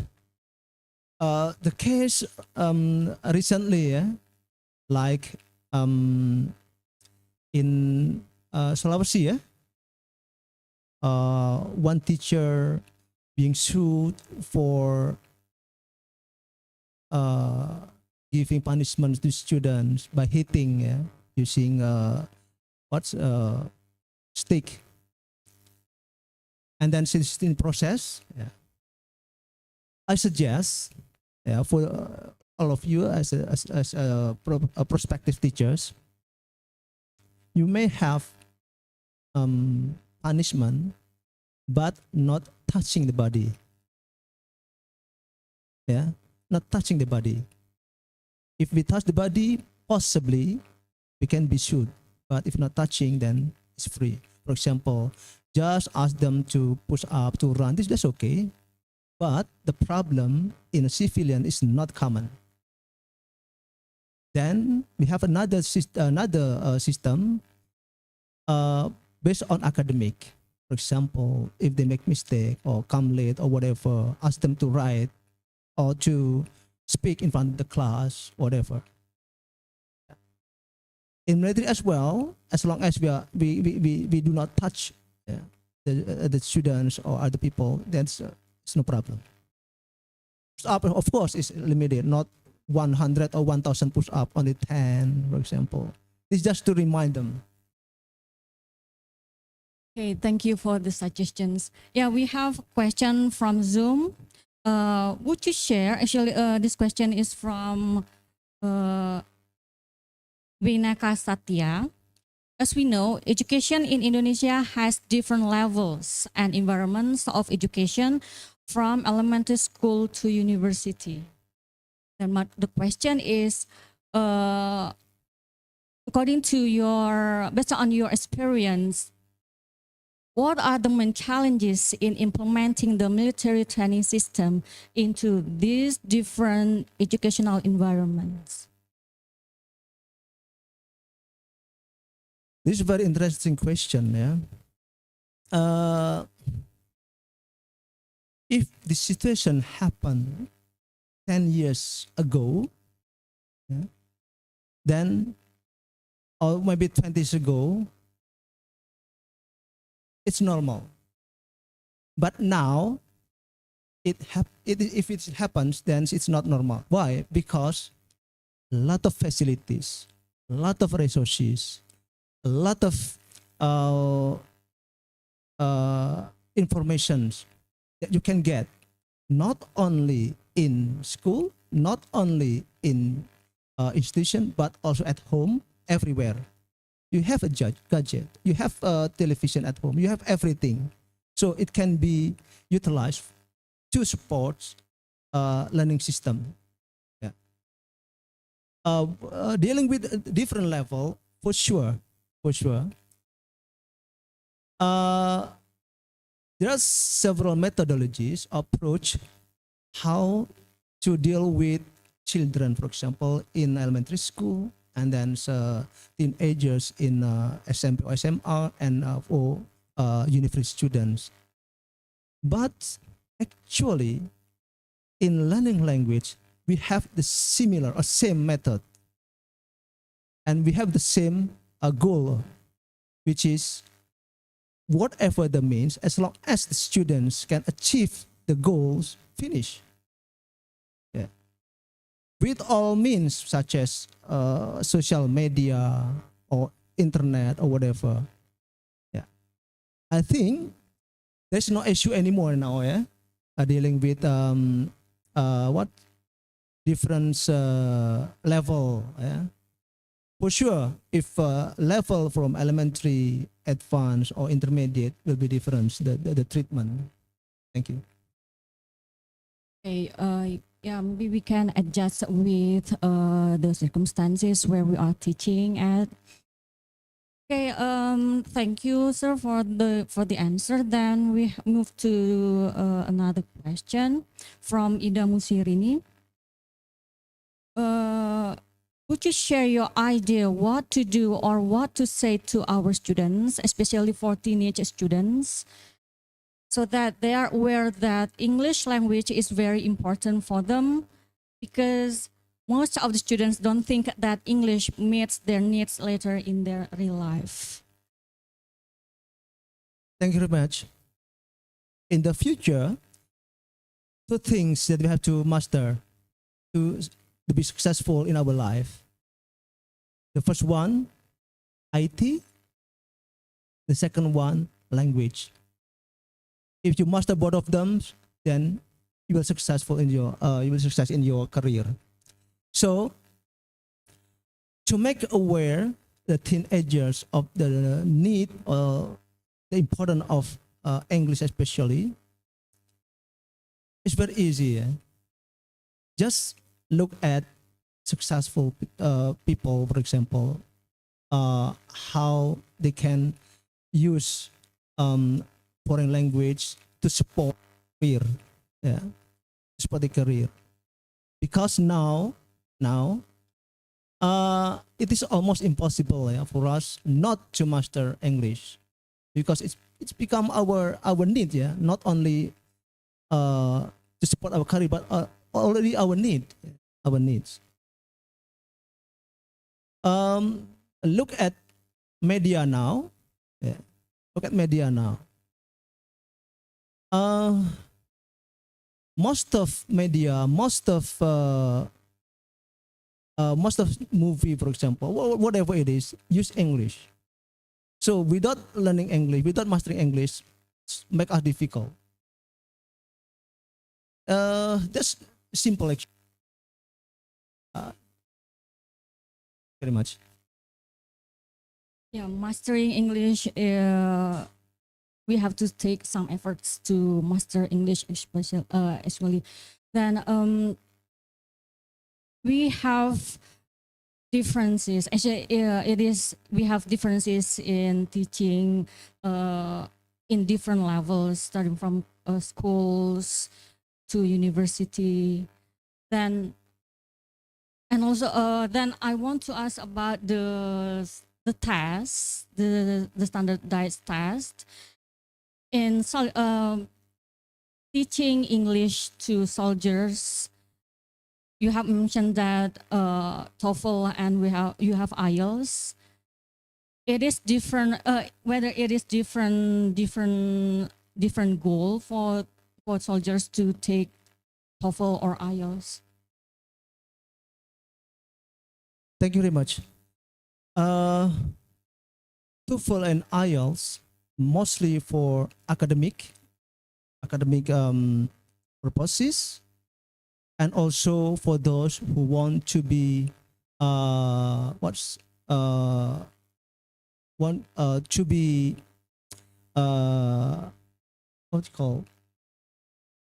to live in one country, not for learning, but for having job as well. So in military, we have our own system, which is adopted from TOEFL and IELTS. From United States, we have what we call American Language Placement Test and ELC, English Language Comprehensive Test. So this is adopt from TOEFL system, but setting in military environment. From Australia and from British, we have what we call from IELTS, and then adopted, become our own test instrument, consists of speaking, listening, writing, and reading in military environment as well. Because it's almost like IELTS. Yeah. Thank you, sir, for the answer. Then we move to questions, maybe from the lecturers. Yang Pak Prof. Dim. Assalamualaikum warahmatullahi wabarakatuh.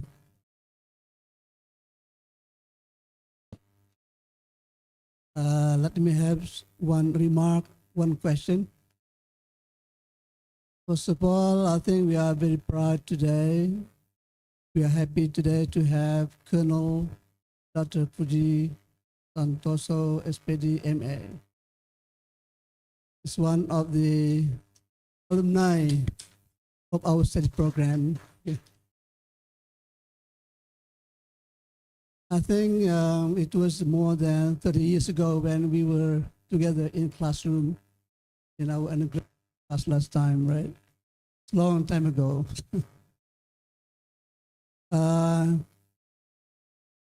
Just to share the experience, my wife and I went to visit Colonel Puji in Melbourne in 2010, I think, right? After we attended seminar in Auckland, in New Zealand, we flew to Melbourne to visit. At the time, Puji was still major or captain at the time. And we were picked up by Puji and who's the lady? Yulin, yeah. Yeah, we were picked up by them in the airport. So we were very happy we could go to Melbourne to see them. And we stayed in Puji's house with his wife about 3 days. And we went around Melbourne. We have sightseeing and visiting some places to Ballarat Gold Mine. It's a good experience that we did. Now Puji is an instructor in the dikelola training institution in the military of belong to Navy or to belong to Army also. I don't know the dikelola. That's Navy. Defense Department. Okay, back to the business today about teaching language in institution. There are many keys to success in life. One of them is being disciplined. So many people who are successful because they are disciplined in doing things. In military, it's not so easy. I mean, it's not too difficult to control because by system, they must be disciplined, otherwise they'll be kicked out in the program. But in our education, it's hard to be disciplined. That I experienced until now in teaching in master program or S1 program, we still have problem with discipline by the time to start the schedule in teaching. We did try to give examples to come on time all the time, but again, many students still come late and they don't feel guilty about that. Just relax, come and go. But it's hard for us to discipline. Like you did a push-up, right? You punish them to push up, but we cannot do that. To push up, because to push up in classroom, right? It's impossible. Now we want to be disciplined. For example, if you come late again, you may not come into the classroom. Okay, you better stay outside forever. But I think we need to have more tolerance again, right? Tolerance, but we are not happy with that. So, what do you think, Puji? How can you make discipline in classrooms in our schools? Not like in military by pushing them to push up or to run around the field for 3 times. Okay, I think just that. I want to ask your suggestion. Because you said already you give up in teaching in here, right? But in military because it's easier. I think my point is that that's true. We need to be patient and tolerant to students. But it's just too much sometimes, too much. I'm not happy with that. Thank you, Puji. Yeah, thank you, sir. Thank you very much, Prof. Yeah, yeah. I still remember when Prof. Dim and Prof. Vijay visited Melbourne, and the amazing one, Prof. Dim wrote a book, yeah, about his journey overseas, and I was amazed because it's very, very, very, very detailed, very detailed. I still remember, oh wow, it's amazing. And then about the signature, I still remember Muslim Tui at the time, speaking three or speaking two, yeah? And I didn't realize at that time until come to final exam. And then two of us remains at the end. We thought because we were not called by Pak Muslim Tui. And what happened? When I come in, he asked me, "Who are you?" "I'm your student, sir." "When?" Because I couldn't achieve 80% of attendance. So I failed without any mark at all. I didn't join the test, so I got not F, not E, but have no mark at all. So it reminds me, so we can use academic sanction for that one, for the students who come late or whatever, ask them to, yeah, maybe, I'm not sure now, the maximum of absent from the class still 20% or not. Yeah, I'm not sure. For example, is first, second is okay, but the third time you are not allowed to come to class, for example, and that's is marked. And I believe that's a deterrence effect. We call it deterrent effect. Just one student as example, and the others will follow. That's one of technique that we can use, and it reminds me until now that I have to attend the class on time because I lost one subject. So really put really in mind until now, fossilized in my mind. Yeah, maybe we can apply that once.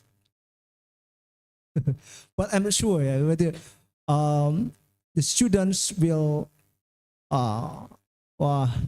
killer or whatever. I'm not sure, but it works. It works. It works. Maybe for other techniques,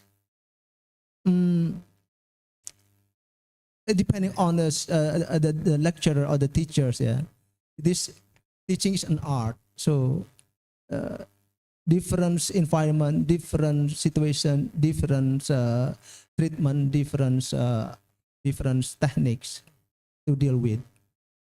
But I believe discipline is the key for successful. Yeah. Thank you very much, sir. Okay, thank you.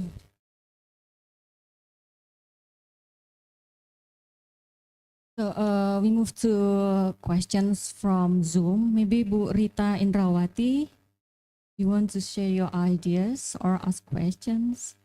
Yes, please. Di mana data dikumpulkan secara terburu-buru dan tidak optimal. Mungkin kita pada waktu itu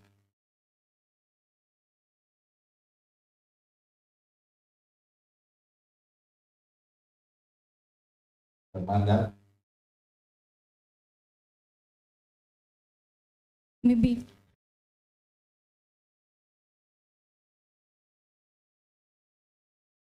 Di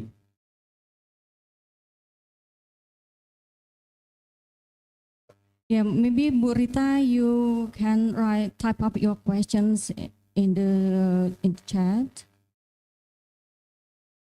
Yeah, actually, giving simulations in the classroom and also to soldiers are different.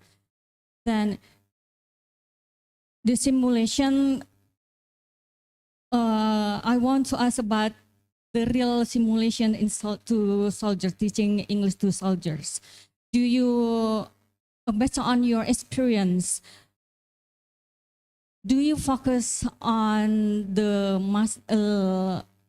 English mastery, or just to give the points to maybe to other soldiers? What kind of simulation then you can give to the soldiers based on your experience? Thank you very much. In andragogy teaching methodology, we apply a real life simulation to make the students more interested in our subject. For example, if the students are going to be deployed for UN peacekeeping operation, we have a kind of simulation for radio communication. Radio communication, we use how to use language in radio communication. And then if students want to be a pilot, for example, in ITC, what we call air traffic controller, for example, we simulate that one into real life, from real life into our teaching and learning practices. Yeah. It is different, yeah. It is. Yeah, we can apply in any kind of situation. For example, like in university, for example, when we have speaking, we can have a debate, we can have a what you call a seminar, we can have how to lead discussion, for example. That's a real students' need. Yeah, thank you. The questions from Zoom from Bu Rita Indrawati. In implementing the military system, how did you make sure that the system was not only to develop the teamwork, as you cited, but also to develop the adult students' communication, critical thinking, and also creativity? Thank you, Bu Rita.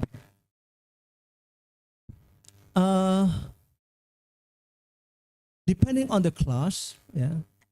So each class being treated differently based on the goal or the needs. For example, for defense attaché class, as a teacher, we have to be able to adapt that they are going to be a diplomat. Critical thinking can be got from such as extensive reading.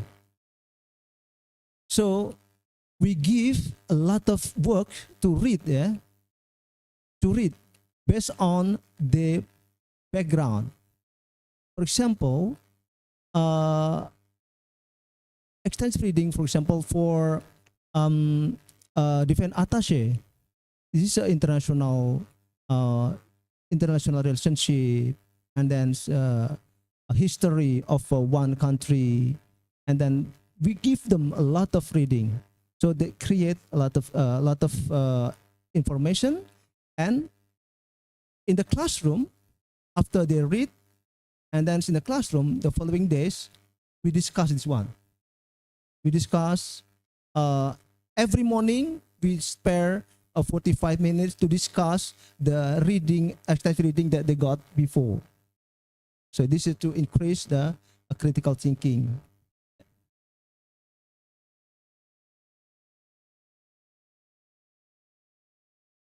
What creativity they build so that Dr. Puji, can you hear me?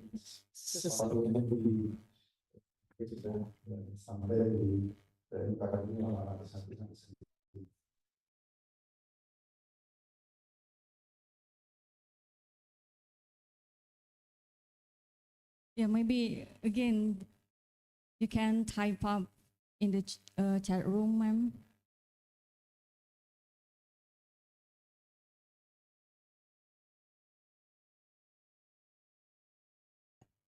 Yeah, maybe from students, you can ask questions or you can share your ideas.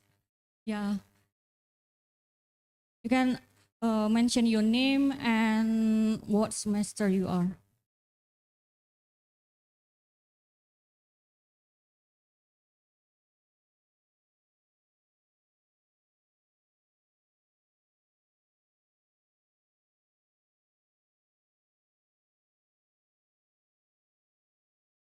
My name is Nimas Virginia Cinta, and I'm first year student in English education right now, sir. Okay, sir, you mentioned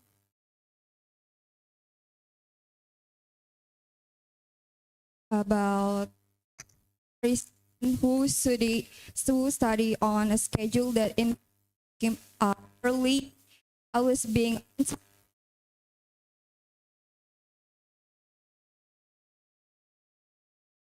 sorry, sir. You mentioned before about military student study on a schedule that influence.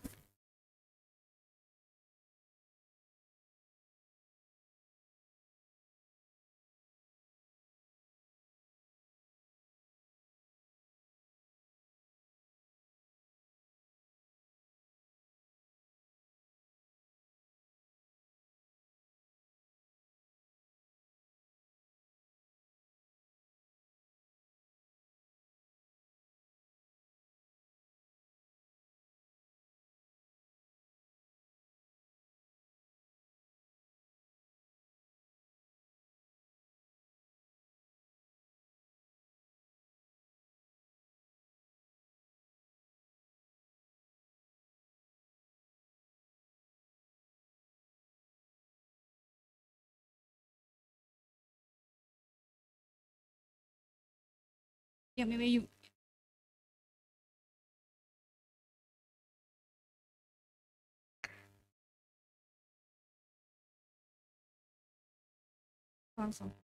My question is how you make strategy in military to deal with difficulties when learning in language, especially in foreign language, yeah, like language we never know before. Thank you, sir.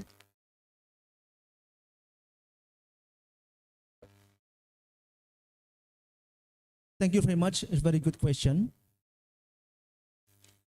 How the strategies to optimize the outcome or output for language that we never learned before, yeah, for the students. Okay. Mostly for foreign language other than English, the first time for them, like Korean, Japanese, Korean, Arabic, and so on. So we have a kind of test, yeah, to detect whether the prospective students are able to catch up with the program or not within 5 months for foreign language. That's the first filter, what we call language aptitude test or talent language test. Yeah. Whether someone talented or not can be predicted from this instrument. The second one, we have an interview. Before we select the students, we have interview first whether these students are interested or not. Sometimes they are not interested in learning in coming to our institution because of order from the boss or the institution. Sometimes they are not interested. We do interview. Yeah. If they are interested, then they have high motivation. That's the second one. The third one, after they become students, I believe that all of us teachers have the strategies, their own strategies. Yeah. how to make the classroom interesting. That's a problem. Yeah. How to make the teaching and learning become fun. Yeah. So depending on our strategies. Yeah. But I believe that you as a teacher already got teaching methodologies, yeah? Yeah, starting from grammar translation method until student centered, student active learning, and so on. So a lot of techniques that you can get from these subjects, and also you can find from any kind of methodology books. Yeah. Thank you. Okay, thank you, sir. Now back to questions from Bu Rita Indrawati about students' communication, critical thinking, and creativity. So how after the critical thinking, what creativity students make after that? So maybe Bu Rita.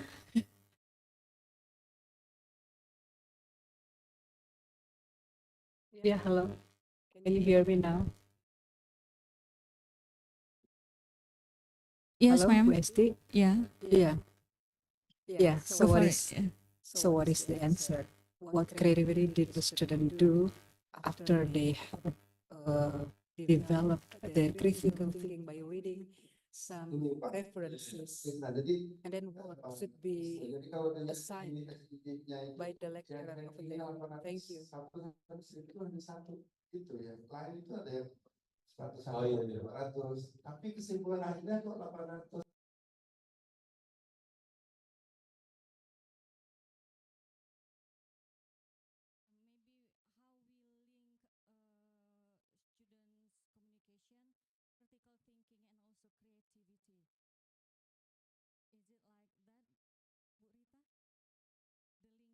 Kemungkinan ketarik Yeah. di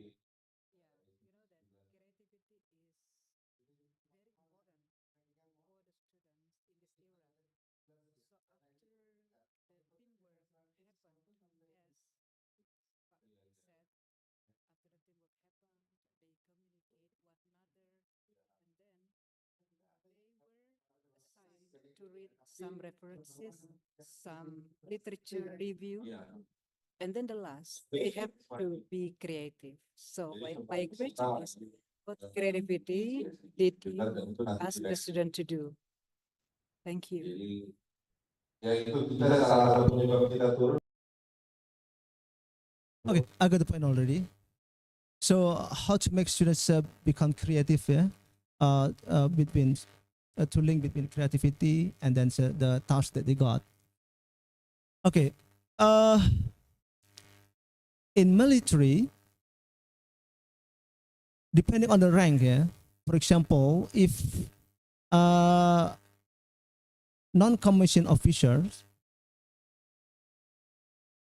it is created to be follow the order, yeah, and it's hard to give to get the creativity. But with some strategies, we can pursue them to be creative, such as, for example, they will be creative. They will be enthusiastic when we relate our teaching material into their profession. For example, in military, if the students come from ship or warship, for example, so we have to be able to create to push the students to tell what they have got from the experience and so on. But for officers, this is the challenge for us. Yeah, this is a challenge for us to make the students be creative and innovative. Now we are designing what we call extensive reading for diplomats, and then for those who want to be defense attaché, and also for those who are going to take a master degree. So depending on what they want to be posted, we have a kind of stock of reading, and then we give them regularly every day, and after that, the following day we discuss it and ask them to debate. Yeah. For example, the topic is the current issues such as the conflict between United States, Iraq and Iran and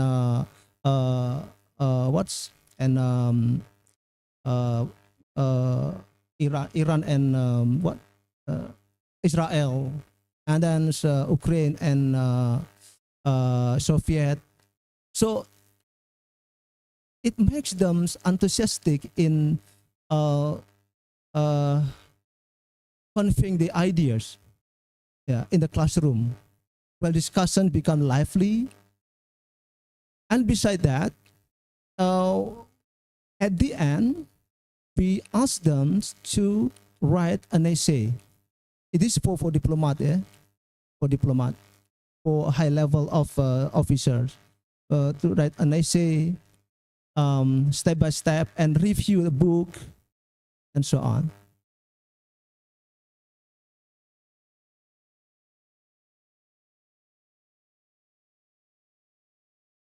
Thank you, sir. Actually, we can apply the common teaching strategies both at schools and also to soldiers. We are talking about the level. Actually, the classroom may be different. The students are diverse, and also the soldiers too. And I'm curious about how to place the soldiers, whether they are in the lower level and also upper class. So did you differentiate maybe the test also, the test for them? Thank you very much. Before becoming students, we have what we call placement tests. Placement tests. So based on this placement test, we put the students on the level, so elementary, intermediate, or advanced. But at the end, one class which is elementary is not always pass on intermediate level, but sometimes from elementary pass in upper intermediate level. So it is kind of free for them to achieve the highest level. But the start the same level from elementary, intermediate, and advanced. And the ending, the achievement will be different from one person to the other person because of maybe talent, or maybe I'm not sure the talent, but they work hard or motivation different.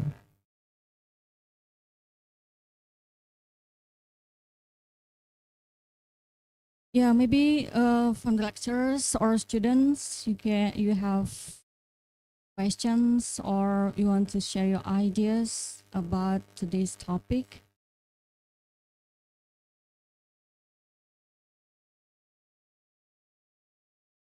Maybe Pak Eri?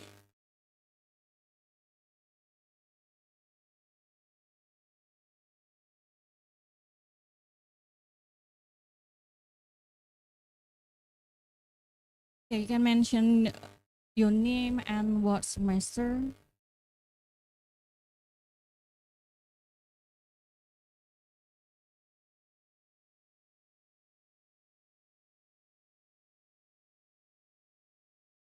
Okay.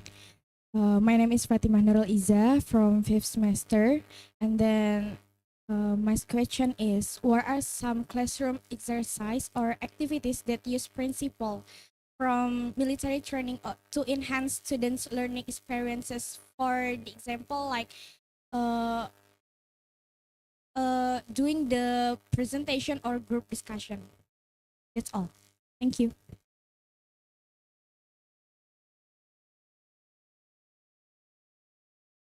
Yeah, thank you for the questions. Maybe Thank you very much. A lot of activities that we can use, yeah, because we start our class from 7 and then finish at 3 o'clock.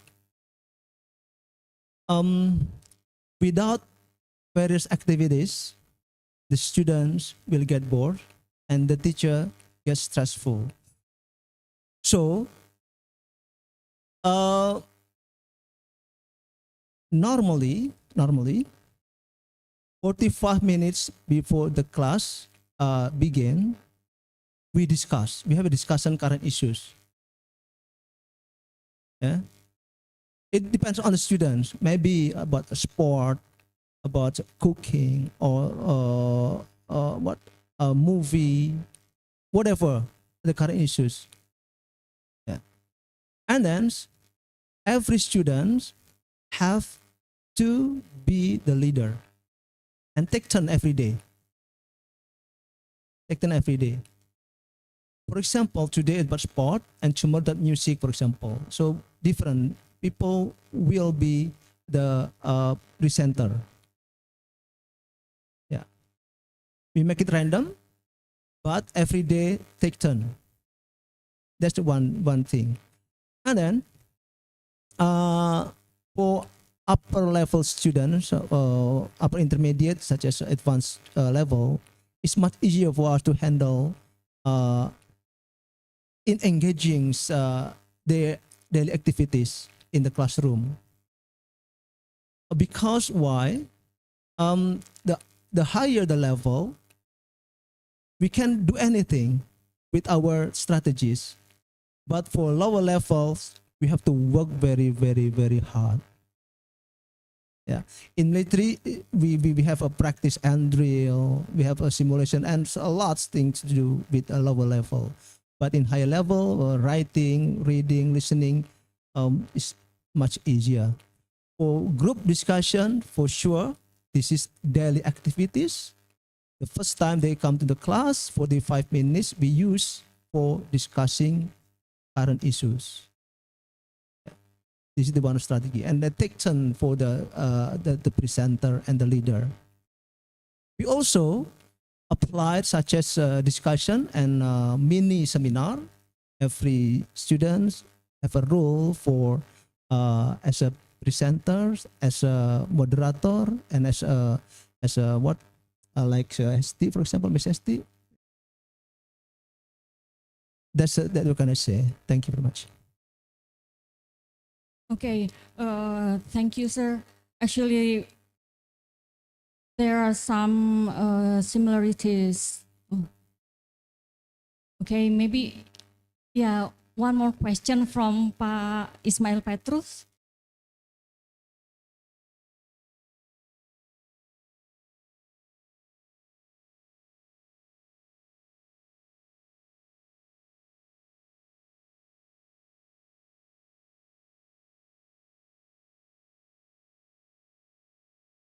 Although you say that goodness us because you teach class and class, so the ability is the same. Okay, but the mixed rank. My question is, I just wonder whether there's a awkwardness from the lower rank to the higher rank. See, so in the discussion, how can it happen? So sometimes the lowest rank will not show that they excels the highest rank. See, sometimes like this. And then also, but the instructor or non-military instructor is okay. See, but for military instructor, if the participant, let's say you have major, the instructor should be higher or what? See, so there's some awkwardness. That's I wonder. See, the second thing is personal questions. You have, I saw the picture, you have 3 daughters. See? Okay. Do you apply the military discipline to your daughter. And here is the third, the youngest or what? Tell me a bit about that. Thank you. Thank you very much. The first question is very interesting. Yeah, very interesting. Why? Because in military culture, hierarchy is on top of everything. Yeah.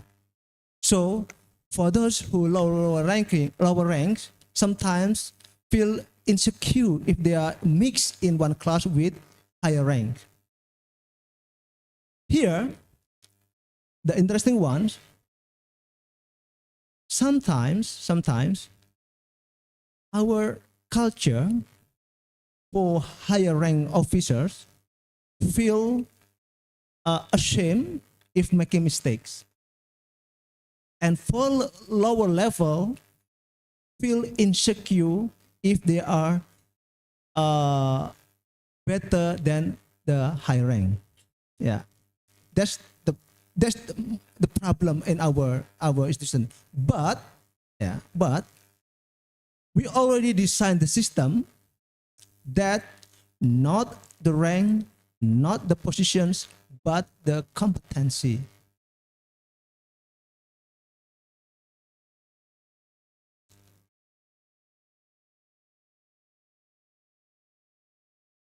Yes, uniform.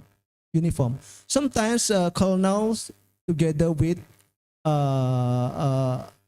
soldier, sergeant, for example. But this is not position, not the rank, but this is competency. Again, sir, body system. We apply that one. The better one will share with the lower one. Even in dormitory, we encourage them. Yeah. For the teacher, regardless the rank, the teacher is the king in the classroom or queen in the classroom. So we can do any strategies, we can do any methodologies. And they call us sure, although we are lower rank. Because we are the commander in the classroom. That's the systems, no problem at all, sir. Yeah. And the third question, yeah.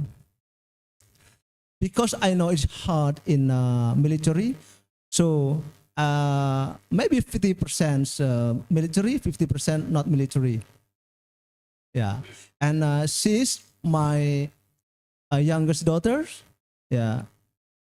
Now she is 14 years old, and she was born in Australia at the time. And my first daughter now in Japan. Yeah, he got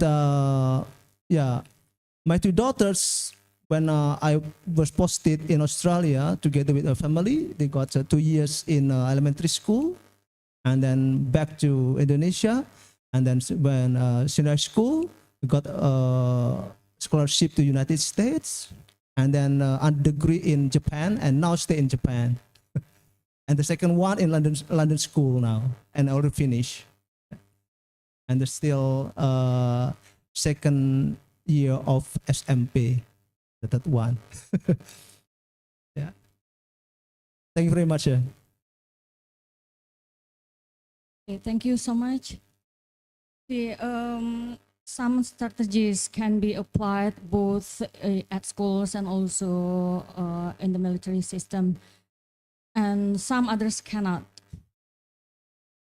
Actually, we can adjust with where we are teaching at. That's what I can conclude from our discussion and our during our talk today. So this is the end of our main agenda for today's general lecture. I say thank you so much for your insights. Can I have for a final words to the students? Yes, you can share your final words to students. Okay. This is my experience, yeah, my experience. I want to say my experience during my career, yeah. During your stay as a student here, yeah, do not focus on academic, yeah, because academic can be got from AI now. Our teacher now cannot compete with AI. Yeah. But please focus on soft skill that will be benefit for you in the future. Yeah. This faculty, this university is laboratory of soft skill, because soft skill cannot be got instantly. It takes process and takes time and takes experience. Cannot can only theory, but should be experience. Yeah. I suggest you, yeah. First, join with any organization in university. Second, your hobby. You have at least one or two hobbies, yeah. Maybe sport or music that will help you in the future. Because why? Communication, and then critical thinking, as Ms. Rita already said that, cannot be obtained from theory, from the classroom, but in the field. You have to experience that one. Yeah. So please not only focus on academic, but also on other part of academic is soft skill. Thank you very much.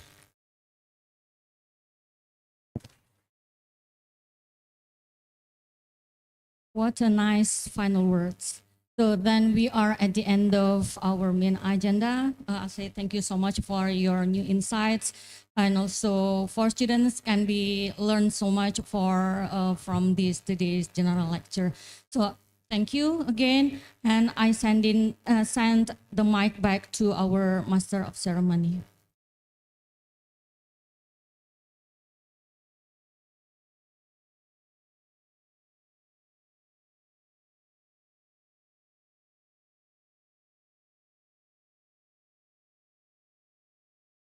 Check, check.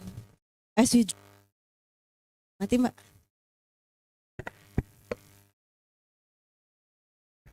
Check.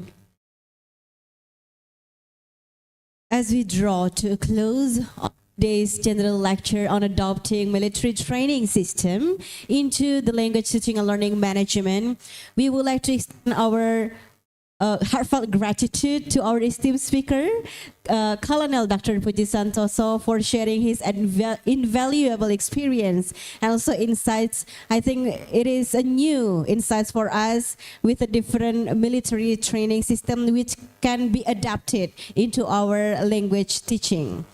And to all participants, we hope that this session has provided you with new insights and also innovative strategies that you can adapt in your future classrooms.